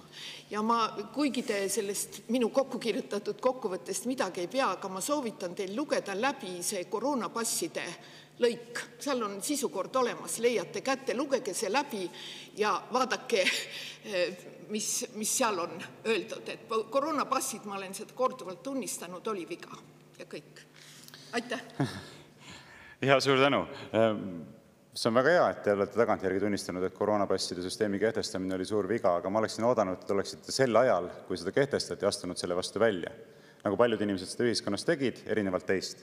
Et tagantjärgi on hea seda ütelda, aga toona, kus teie olite teadusnõukoja juht, oleksite pidanud ütlema, et ei, mina sellist asja heaks ei kiida ja kui te seda sellest hoolimata teete, siis ma panen oma ameti maha. See on see, mida mina oleksin oodanud teie puhul siis. Aga mis teie küsimusse puutub, siis tahtmata olla kuidagi irooniline, mulle kuulates teie küsimus kangastus selline paralleel, et kui ma kritiseerin näiteks tuumapommi viskamist Hiroshima ja Nagasaki peale, siis minu käest võiks küsida, et aga vabandust, et kunagi aastaid tagasi anti tuumaenergeetika avastajale Nobeli preemia, et kas te siis laidate maha ka selle Nobeli preemia andmise, et kas nemad siis saavad ka asjadest valesti aru. Üks asi on mRNA tehnoloogia, millel võib olla väga suur potentsiaal. Ma ei ole valdkonna spetsialist ja ma ei oska seda niimoodi sisuliselt hinnata. Teine asi on see, kuidas seda tehnoloogiat rakendatakse konkreetsetes oludes ja konkreetseid riske eirates. Et noh, ma ei tea, ei ole mõtet süüdistada kirve meistrit selle eest, kui pärast selle sama kirvega keegi maha lüüakse, eks, et need on kaks suhteliselt erinevat küsimust. Aitäh. Kalle Grünthal, palun.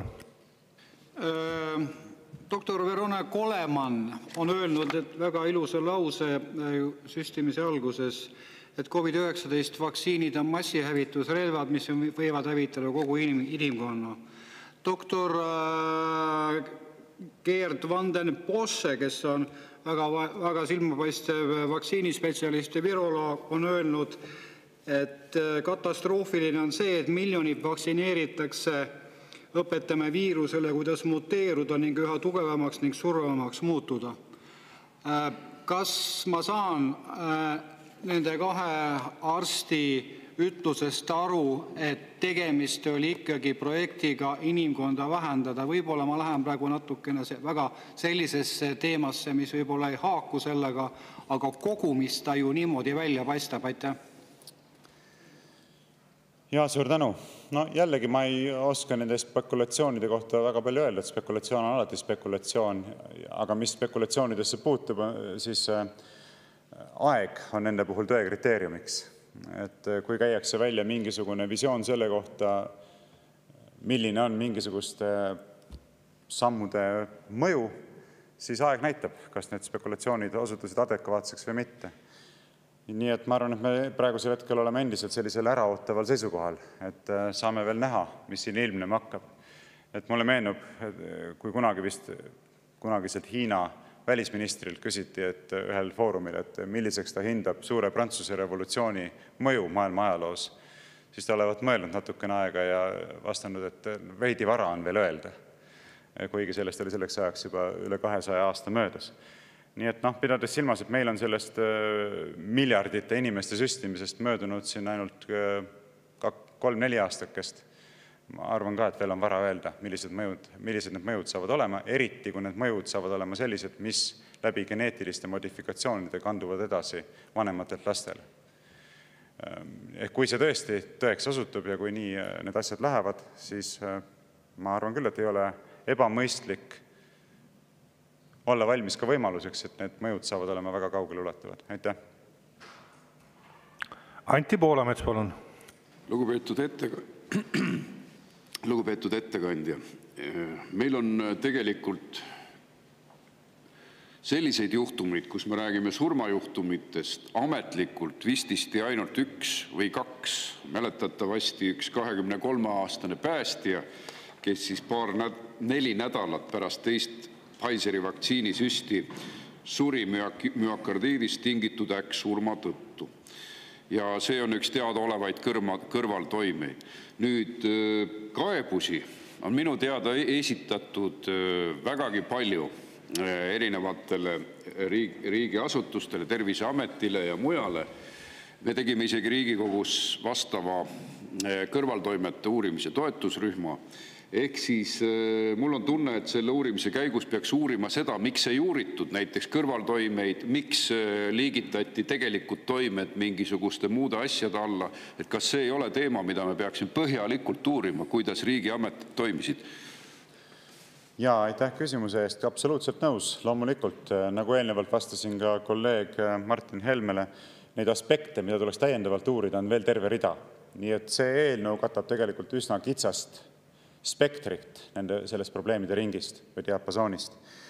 Ja see on kahtlemata üks nendest olulistest küsimustest, et miks on informatsioon reaalsete kõrvaltoimetega seonduvalt olnud süstemaatiliselt maha surutud, miks seda on pidevalt eitatud ja miks on paljud inimesed, kes on heausklikult ja tegelikult manipuleeritult lasknud endale need ained sisse süstida ja kellel on saanud osaks väga tõsised tervisekahjustused, jäetud nüüd ilma kohase abita.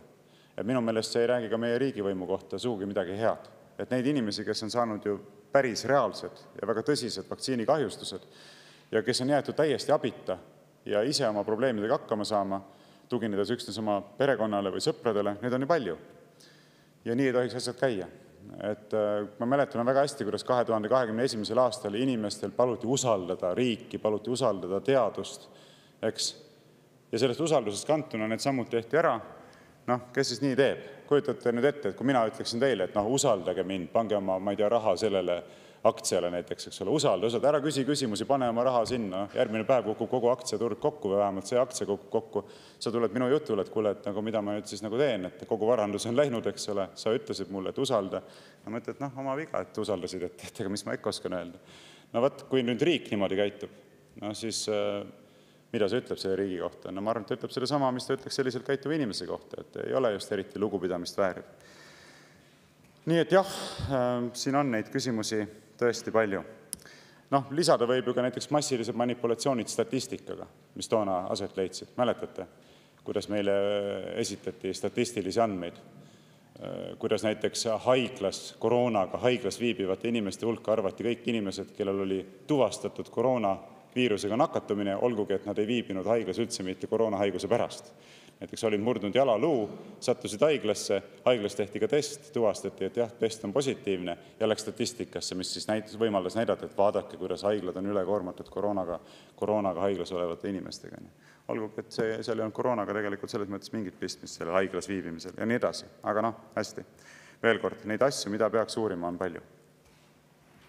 Mart Helme, palun. Ja aitäh.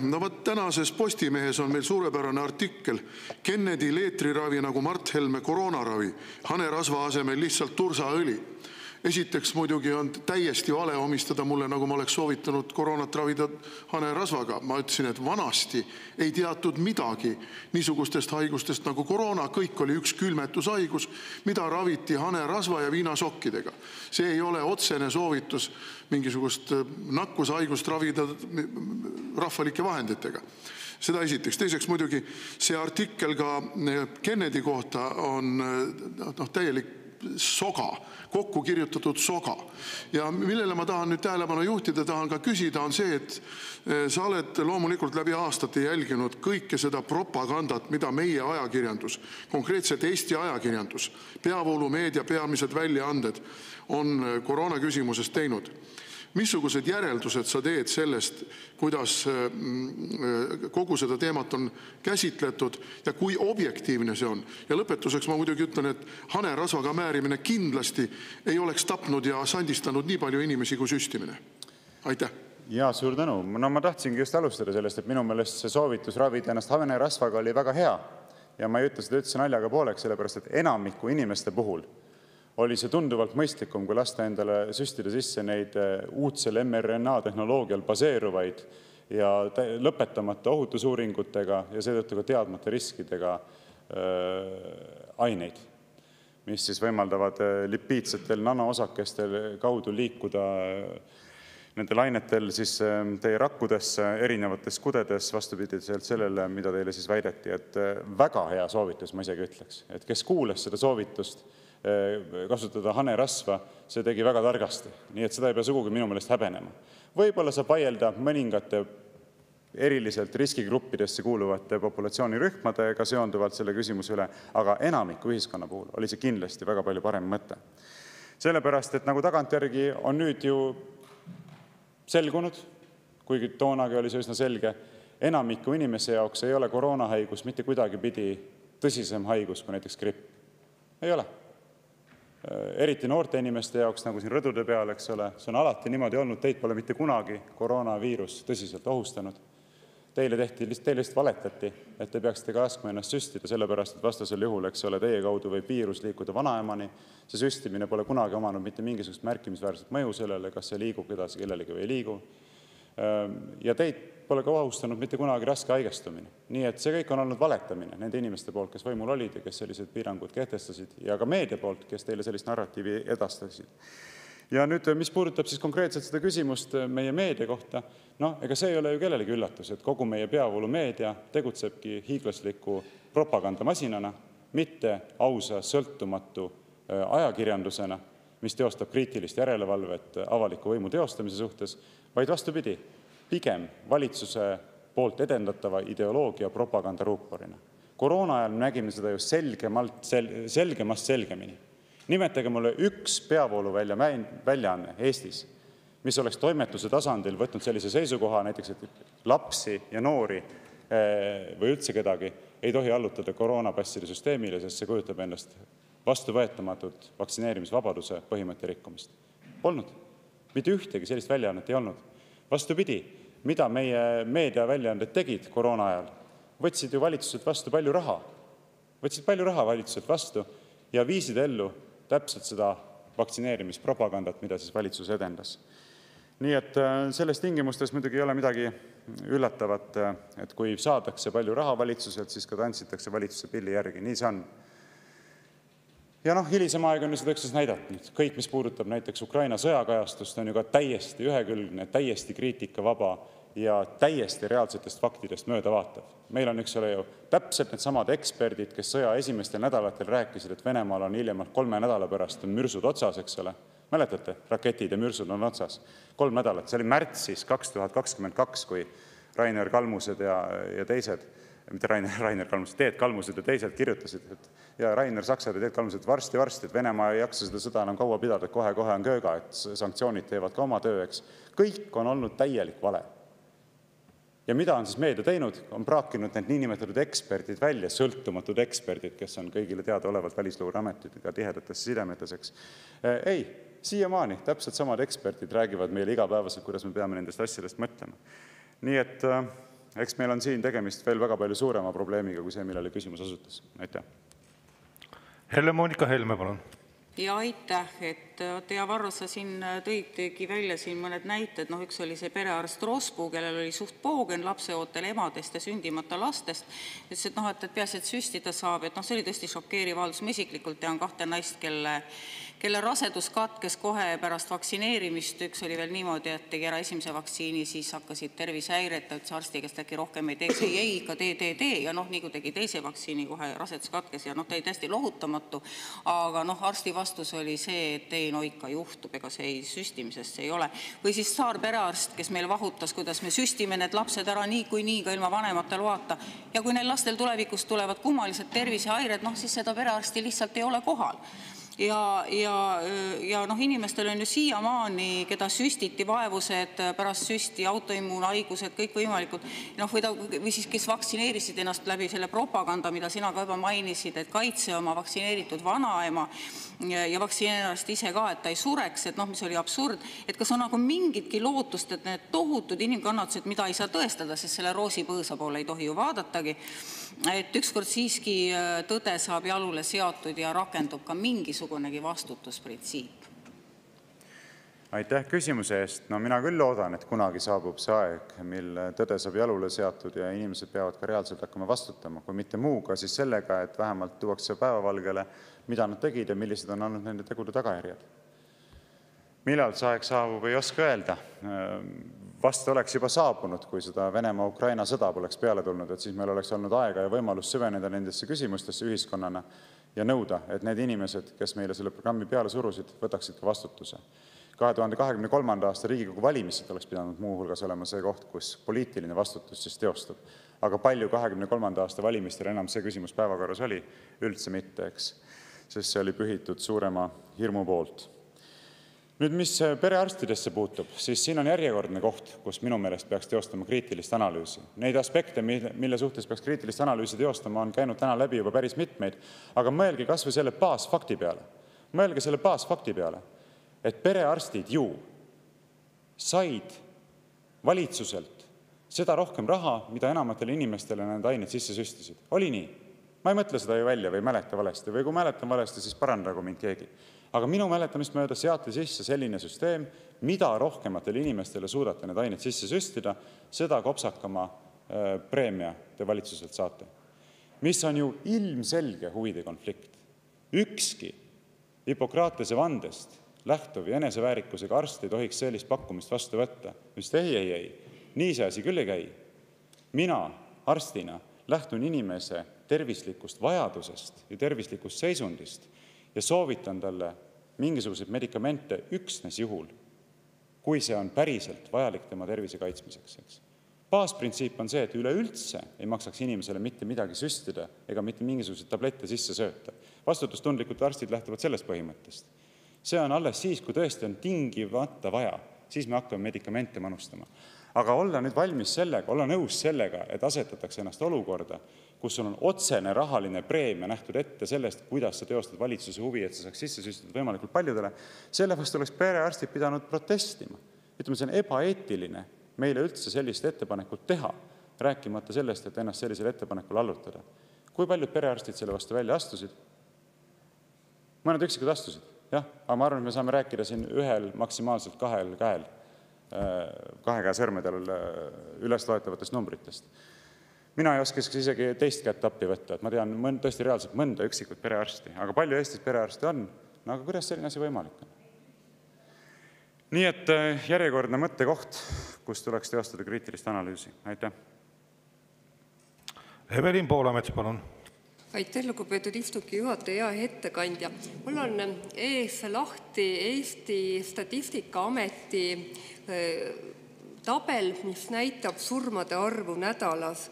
Et ametlikult jõudis koroona Eestisse 27. veebruaril 2020 ja esimesed vaktsiinid tehti 2020. aasta detsembri lõpus. Vaatamata sellele, et meil 27. veebruarist kuni detsembrini oli koroonapandeemia, oli surmade arv keskmine näitaja nädalas 300 inimest. Aga hüppeliselt tõusis pärast vaktsineerima hakkamist, et nädalas tõusis surmade arv 420-le, 430-le ja püsis seal 10 nädalaid järjest. Et kas see seos on juhuslik või on siin ikkagi põhjus tagajärg? Aitäh. Mul ei ole neid andmeid ees, ma ei ole neid ka viimasel ajal vaadanud ja ma ei ole praegusel hetkel positsioonis, kus sellist selget vastust anda nende andmete tõlgendamiseks. Aga vähim, mida tuleks selle kohta öelda, on see, et see on järjekordne küsimus, mis vajaks tõsist uurimist. Ja seda ei ole ju siiamaani toimunud. Meil oleks vaja tõsist, sõltumatut uurimist, mis nüüd ikkagi nagu toimus nende asjadega seonduvalt. Sellepärast, et kui reaalsed numbrid näitavad, et pärast seda, kui alustati massilist nende ainete manustamist, suremusnäitajad kasvasid, no siis see on ju nii vali äratuskell, kui üldse saab olla. Ja kui see lihtsalt rahulikult kinni pannakse 10 korda järjest äratuskell ja magatakse edasi, siis ei saa mitte kuidagi pidi öelda, et käitutakse vastutustundlikult. Kas seal on seos, kas seal on põhjuslik seos? See vajab tuvastamist. Aga väita või käituda sellisel viisil, et meid ei huvitagi see ja me ei tegelegi selle küsimusega, me pigistame silmad kinni ja sildistame kõiki, kes seda küsimust tõstavad mingiks paanikakülvajateks või üldse putinistideks. No, see on lihtsalt vastutustundet. Aitäh. Anti Poolamets, palun. Ja lugupeetud ettekandja. USA on riik, kus paiknevad ju suurimad vaktsiinitootjad, kaasa arvatud mRNA vaktsiinide tootjad. Ja samal ajal on uus USA tervishoiuminister Robert Kennedy Jr. märkinud, et väga suurel osal vaktsiini nõustajatest, nagu nimetab, on huvide konflikt. Ja kindlasti on selliseid asju võimalik tuvastada ka Eestis. Et minu küsimus on selline, et kui me selle komisjoni loome, kas me saame ka teha rahvusvahelist koostööd, kutsuda eksperte, kes valgustavad meid selles küsimuses ja siis sellel põhjal saaksime ka meie enda vaktsiinide soovitajaid, nõustajaid või kaelamäärijaid, kuidas sõnastada, siis küsitlemisele võtta. Ja aitäh küsimuse eest. Eks terve hunnik küsimusi seonduvalt sellega, kuidas komisjoni tööd korraldada, vajaksid täpsustamist ja läbimõtlemist. Et praeguses faasis ei ole mina seda tööd ära teinud, sellepärast, et pole selge, kas põhimõtteliselt üldse leidub tahe sellise komisjoni moodustamiseks. Eeldatavasti ei leidu, sest nagu me kõik teame, opositsioonist tulenevad eelnõud praktiliselt ilma erandita visatakse prügikasti. Aga kui see komisjon moodustataks, siis kahtlemata on see üks nendest küsimustest, millele tuleks tähelepanu pöörata. Ja minu enda selline esimene reaktsioon, kuulates teie küsimusi, on see, et kõik komisjoni liikmed peaksid olema vabad kaasama just neid eksperte, keda nemad ise tahaksid näha kaasatuna. Et ei saa niimoodi olla, et enamus hääletab maha mõne komisjoni liikme soovi kaasata neid sõltumatuid eksperte, keda tema peab oluliselt kaasata. Et niimoodi oleks meil minu arvates palju suurem lootus, et me jõuame mitmekesisema sisendi poole, mille pinnalt on võimalik teha siis selline, kuidas öelda, informeeritud otsus ja anda informeeritud hinnangud nende ohtude kohta, millele me siis selle komisjoni kaudu hinnanguid peaksime andma. Ja kuna ma näen, et rohkem küsimusi ei ole, siis ma kasutan veel kord võimalust omalt poolt lõpetuseks öelda, et küll oleks tore, kui parlament oleks suuteline selleks, et ainult ei etendataks siin parlamentarismi läbi selle, et me teeme nägu, et me oleme kõik parlamendi liikmed ja käime koos ja arutame ja menetleme siin, aga tegelikult kõik teavad ette, kõik otsused on ette langetatud ja kõik opositsiooni initsiatiivid tapetakse kohe ära. Küll oleks tore, kui selline sisuline küsimus, nagu see kahtlemata on, ja kõik saavad ju aru, et tegelikult hinnangu andmine sellele, kas miljonitele, Eestis 100 000 inimestele süstitud ained ja jätkuvalt süstitavad ained on ohutud või mitte, on oluline. See on oluline. Ja kes siis veel, kui mitte Eesti Vabariigi parlament ei peaks seisma selle eest, et tagada rahva tervise kaitset. Ultimatiivselt on see ju poliitiline vastutus, mis siin ka peab teostama. Sest küsimus on selles, et kes siis vastutab, kes lubas need asjad turule. Alati saab süüdistada kedagi madalamal tasemel, näed, Lutsar oli seal teadusnõukojas või Kiik oli minister või Terviseameti juhtkond või Sotsiaalministeeriumis, aga ultimatiivselt on see ikkagi parlamendi vastutus. Kõik asjad parlamentaarses riigis on ultimatiivselt parlamendi vastutus. Nii et selles osas silmade kinni pigistamine on minu meelest vastutustundetu ja mitte riigimehelik. Nii et ma kutsun üles kõiki seda eelnõu toetama, olgugi et ma tean, et suurima tõenäosusega läheb see lihtsalt prügikasti. Aitäh! Aitäh ettekandjale ja küsimusi teile tõepoolest rohkem ei ole. Edasi lähme juhtivkomisjoni arutelu juurde ja ettekandjaks palun põhiseaduskomisjoni liige Katrin Kuusemäe.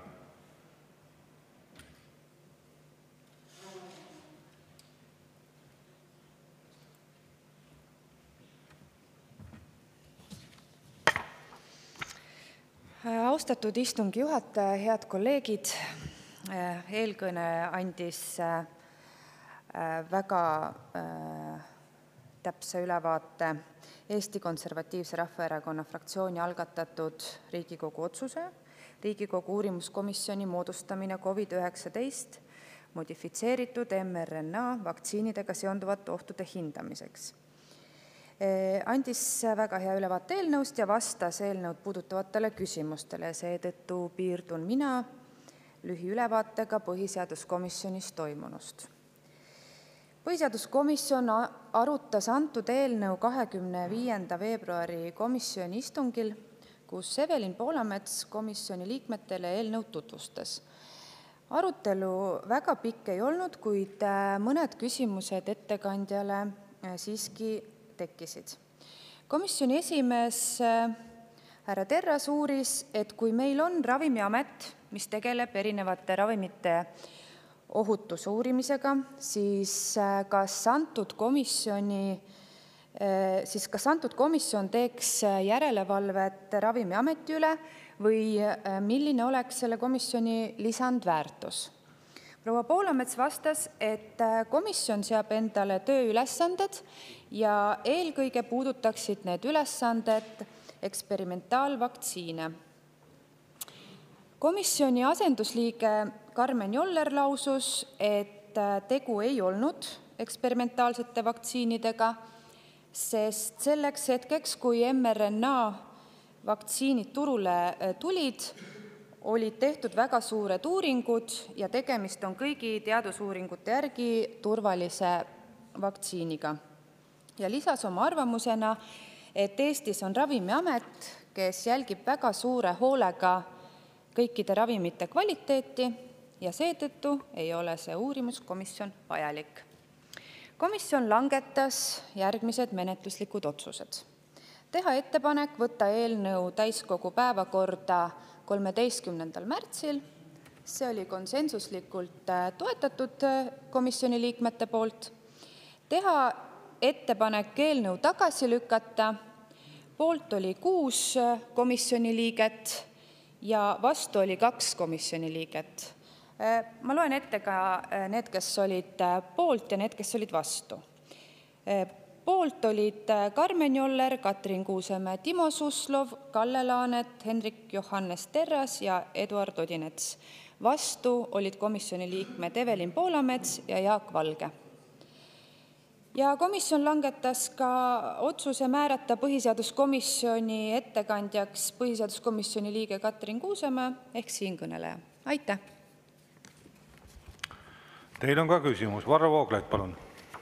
Ja, suur tänu teile selle ülevaate eest. Ja ma nüüd täpsustuseks küsin, et kas ma kuulsin ja sain õigesti aru, et niivõrd, kui me räägime sisulistest argumentidest, millele tuginedes võiks asuda seisukohale, et eelnõu tuleks kohe esimesel lugemisel saata prügikasti, ei kõlanudki komisjoni istungil midagi muud kui kolleeg Karmen Jolleri kinnitused, et tegelikult on need vaktsiinid väga turvalised, põhjalikult läbi uuritud ja tõstatatud küsimused on seetõttu põhjendamatud. Ma vist ei kuulnud rohkem argumente. Kas ma sain õigesti aru? Aitäh. Ja nagu ma oma kõne alguses ütlesin, et arutelu oli tõepoolest äärmiselt lühike ja küsimusi esitaski komisjoni esimees ja siis proua Poolametsa vastusele siis vastas Karmen Joller ja sellega tegelikult komisjoni arutelu ka lõppes. Varro Vooglaid, palun. Ma küsin siin lisaks, et kuidas teile endale komisjoni liikmena tundus, et kas see komisjoni arutelu oli kohaselt põhjalik ja nendesse probleemidesse sisse vaatav, pidades silmas nende küsimuste tõsidust, mida siis North Group oma pöördumises on tõstatanud. Et minu hinnangul on tegemist väga tõsiste küsimustega, muuhulgas siis seonduvalt küsimusega sellest, et need preparaadid võivad mõjutada inimese geneetilist struktuuri. Ja kui mina seda esimest korda lugesin, siis mul läks küll nagu väga suur punane tuli peas põlema ja väga vali häirekell läks tööle. Mulle tundub, et komisjoni istungil vist inimestel sama reaktsiooni ei olnud. Et kuidas teie enda hinnang on, et kas see väga pinnapealne lühike arutelu, nagu ise ütlesite, on siis kuidagi harmoonilises suhtes nende tõstatatud probleemide tõsidusega või pigem mitte? Aitäh.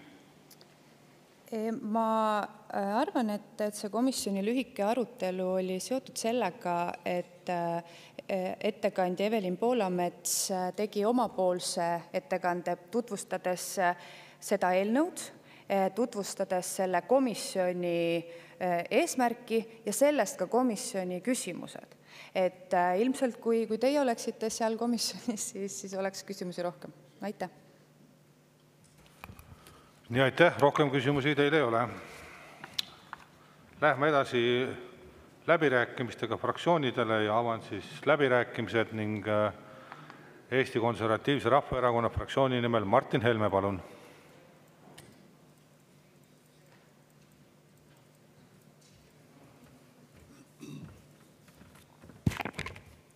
Suur tänu.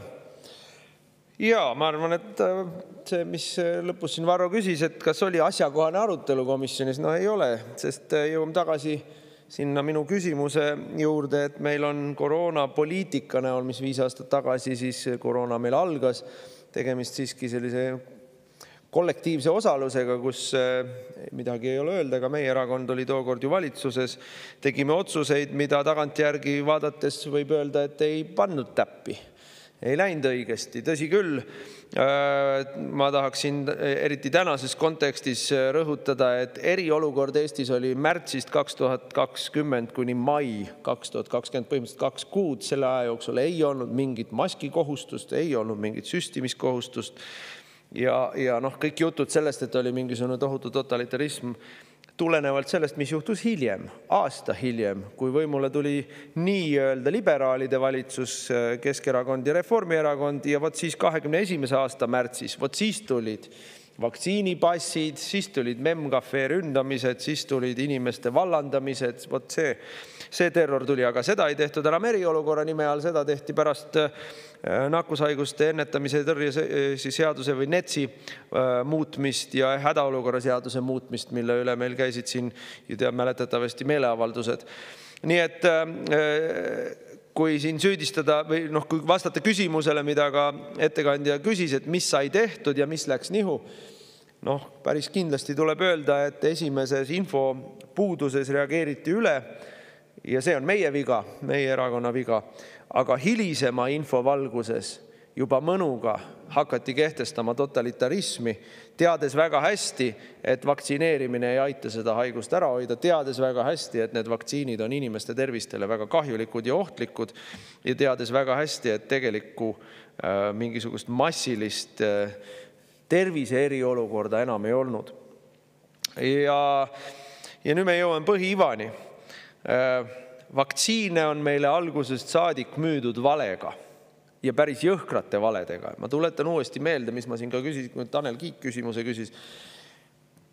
Valitsuse laua taga oli arutelu, et milliseid vaktsiine peaks Eesti riik ostma või tellima ja kirja panema. Tanel Kiik tahtis, et kõiki vaktsiine, nii et kõiki Eesti inimesi saaks vähemalt 3 korda vaktsineerida. Ma ütlesin, et oot, ärme nüüd nagu hulluks lähe. Ja siis ei olnud veel isegi arutelu sellest, et kas see on sunniviisiline või vabatahtlik, vaid siis oli see, et kust saaks ja mida. Ja küsimusele, et kust me üldse teame, et need töötavad, ju vastust ei olnud peale selle, et meile korrutati loosungeid. Et kuulge, Ameerika siis tervishoiuagentuur on selle lubanud turule ja Euroopa Liidu tervishoiuagentuur on selle lubanud turule, et ju nad peavad turvalised olema. Täna me teame, ainult tänu sellele, et tagantjärgi on saadud avalikkuse survel kätte dokumente Pfizerist ja Modernast. Täna me teame, et Pfizer ja Moderna valetasid oma uuringute kohta, varjasid riskigruppide kõrvalmõjusid, varjasid seda, mida nad üldse tegid või tegemata jätnud, esitasid reaalselt valeandmeid. Ja ega siis ametiasutused ei kontrollinud neid andmeid. Ma palun 3 minutit juurde. 3 minutit. Sest et nüüd me jõuame selle põhiivani. Ja seda valet räägitakse tänase päevani. Seda valet ju korrutatakse täna päevani. Ikka veel, kuidas see oli, Karmen Joller tegi üleskutse, et kui tahad toetada Ukrainat, et siis tuleb süst teha, 5. süst teha või mis iganes, 6., 7., 8., 10. Et mõned inimesed ei ole sellest ikka veel välja tulnud. Ja miks? Sest et see oli metsik raha. See oli ju metsik raha, mida köeti vaktsiinitootjatele ja neile, kes olid vaktsiinisutenöörid. Neile, kes meile seda pähe määrisid. Tuletaja meelde, Põhja-Eesti regionaalhaigla tegi kampaania lastele, tule tee süst, saad tasuta iPhone'i. Milline küüniline inimeste manipuleerimine, kõigepealt valega ja siis rahaga. Ja siin oli arutelu sellest, et meie usume teadust. Muidugi me usume teadust. Tänaseks päevaks on üle 3700 uuringu. 3700 uuringut, mis on tegelenud vaktsiinide negatiivsete tagajärgedega. On tohutu hulk sadu uuringuid, mis on tehtud konkreetsed case study'd ja on tehtud suuri andmeuuringuid, mis on jõudnud järeldusele, et vaktsiinide tagajärjel on inimesi surnud rohkem kui sellesse haigusesse endasse. Turbovähk on asi, mida meil varem ei olnud. Mõne kuuga surevad inimesed vähki. Südamehaigused noortel inimestel kukuvad 18-aastased inimesed spordiväljakul põmm ja põmm pikali, 10 kaupa, 100 kaupa. Ja ikka me teeme näo, et ei ole midagi. See on see vanatädi, seda vanatädi, kes meil seal Roosipõõsa all tagahoovis on maetud, et meie ei tea tast midagi. Ei tea, ise suri ära, 17 noahaava südames. Ise suri ära, ise tõmbas mulla peale. Et ärme räägime millestki muust. Et tegelikult on sellega tegelemine, sellele otsa vaatamine, süüdlaste leidmine ja süüdlaste karistamine. Hädavajalik, et meile uuesti seda ei tehtaks. Sest need miljardid, mis kaabiti endale, poliitiliselt seotud ettevõtete poolt ja ettevõtetega seotud poliitikute poolt ja ametnike poolt ja meditsiinimafia poolt, kes endale sellest tegi tohutu tuluallika, need miljardid olid nii magusad, et kui võimalus avaneb, siis tehakse meile seda jälle. Koroona on ju näide sellest, kogu see koroonapaanika on ju näide sellest, mis juhtub siis, kui poliitikud omavahel konsensuse saavutavad. Mis juhtub siis, kui kõik on ühel meelel? Siis juhtub vandenõu avalikkuse vastu.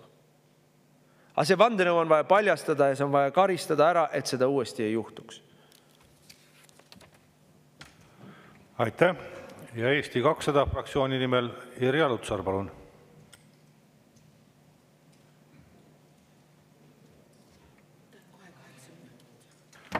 Kokku 8 minutit. Ja lugupeetud vähesed kuulajad ja hea juhataja ja head ettekandjad. Igati on tervitatav, et Riigikogu liikmed vaktsiinide mõjust ja kõrvalmõjudest huvituvad. Siiski leian, et Riigikogu pole kõige õigem koht selle probleemiga tegelemiseks. Vaktsiinid ja nende arendus nõuavad väga spetsiifilisi teadmisi ja kogemust antud valdkonnas ning kahtlen, kas eelnõu esitajate ettepanekul moodustatav poliitikutest koosneval komisjonil jätkub piisavalt pädevust nimetatud teemaga tegelemiseks. Samuti pole Riigikogu pädevuses ravimite turule lubamine ega ka nende sealt tagasi kutsumine. See kohustus on Eesti Ravimiametil, kes omakorda saab ilmnenud tõsistest probleemidest teavitada Euroopa Ravimiametit. Viimasel siis on õigus põhjendatud kahtluse korral ravim või vaktsiini kasutamine kõigis Euroopa Liidu liikmesriikides peatada. Kui tegu on tõsise kõrvaltoimega, siis see ongi ainuke eetiline tegu. Minu parima teadmise juures Euroopa Ravimiamet nimetatud eelnõu aluseks olevast teadlaste ja arstide kirjast on teadlik ja on leidnud, et mitmed kirjas toodud väited pole piisavalt tõendatud. Andmed on kas eelretsenseeritavates ajakirjades publitseerimata, nii nagu ka ettekandja ütles, või nad pole uuritud või nende uuringutes kasutatavad laboritestid pole valideeritud. Euroopa Liidus on kõik ravimid väga rangelt kontrollitud ning jälgitud. Ravimid, sealhulgas ka vaktsiinid, lubatakse turule alles pärast põhjalikku hinnangut ning nende toimet ja kõrvaltoimeid jälgitakse pidevalt.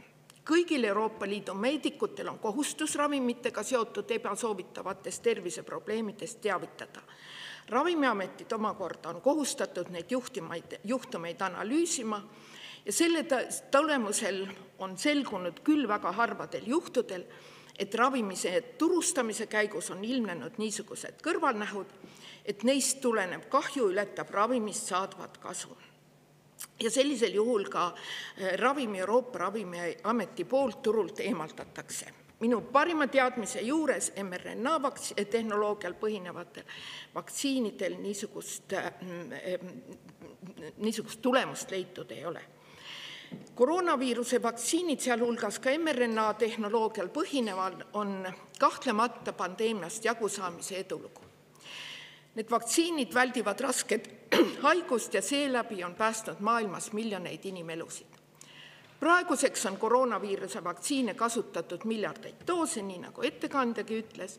Samas aga pole ükski ekspert väitnud, et koroonaviiruse vaktsiinid oleksid ideaalsed.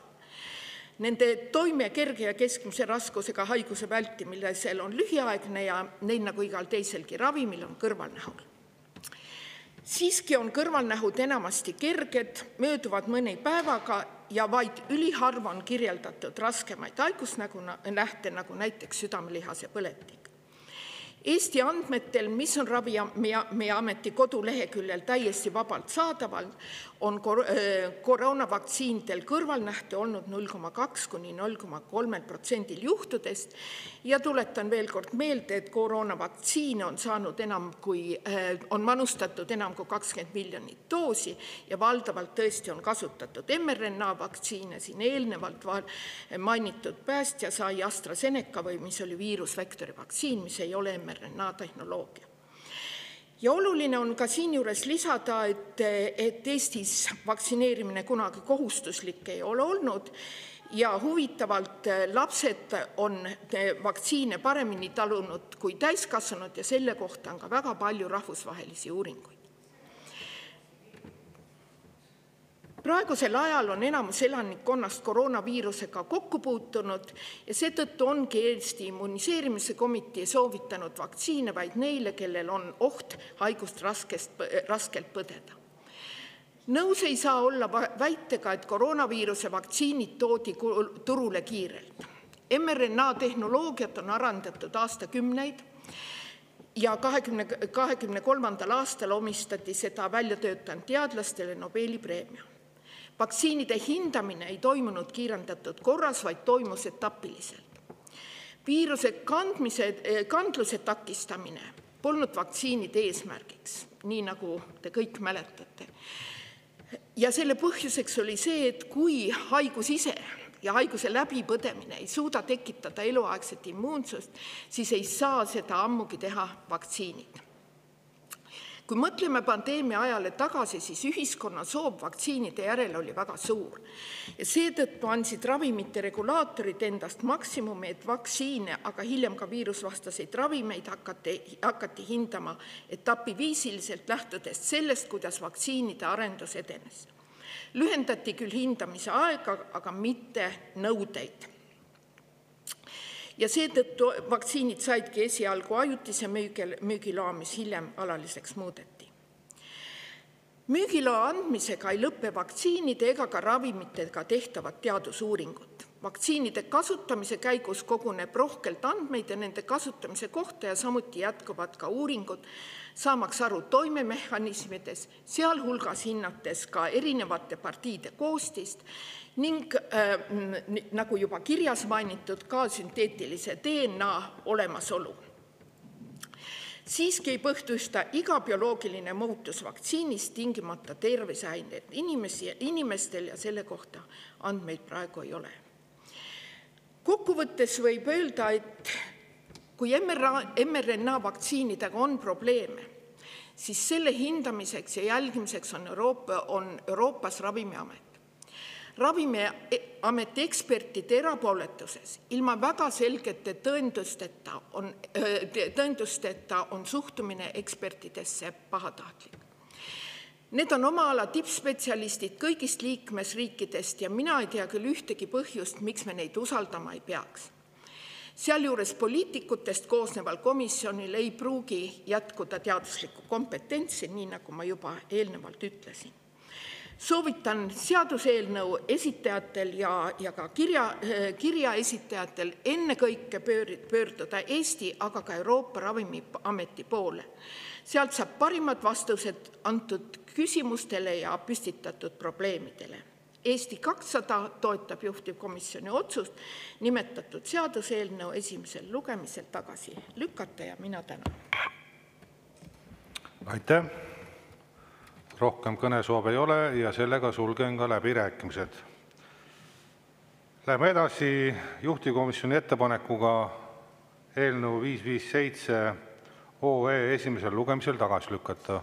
Seda ettepanekut me peame hääletama ja alustame selle ettevalmistamisega.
Lugupeetud Riigikogu liikmed, panen hääletusele juhtivkomisjoni ettepaneku eelnõu 557 esimesel lugemisel tagasi lükata. Palun võtta seisukoht ja hääletada.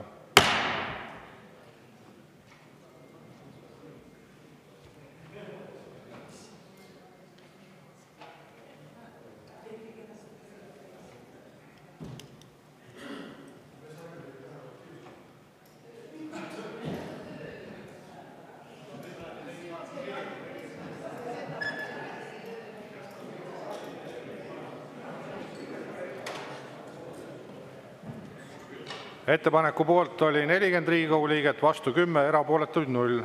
Ettepanek leidis toetust. Eelnõu 557 on tagasi lükatud ja langeb menetlusest välja. Sellega on meie tänane päevakord ammendunud ja istung on lõppenud.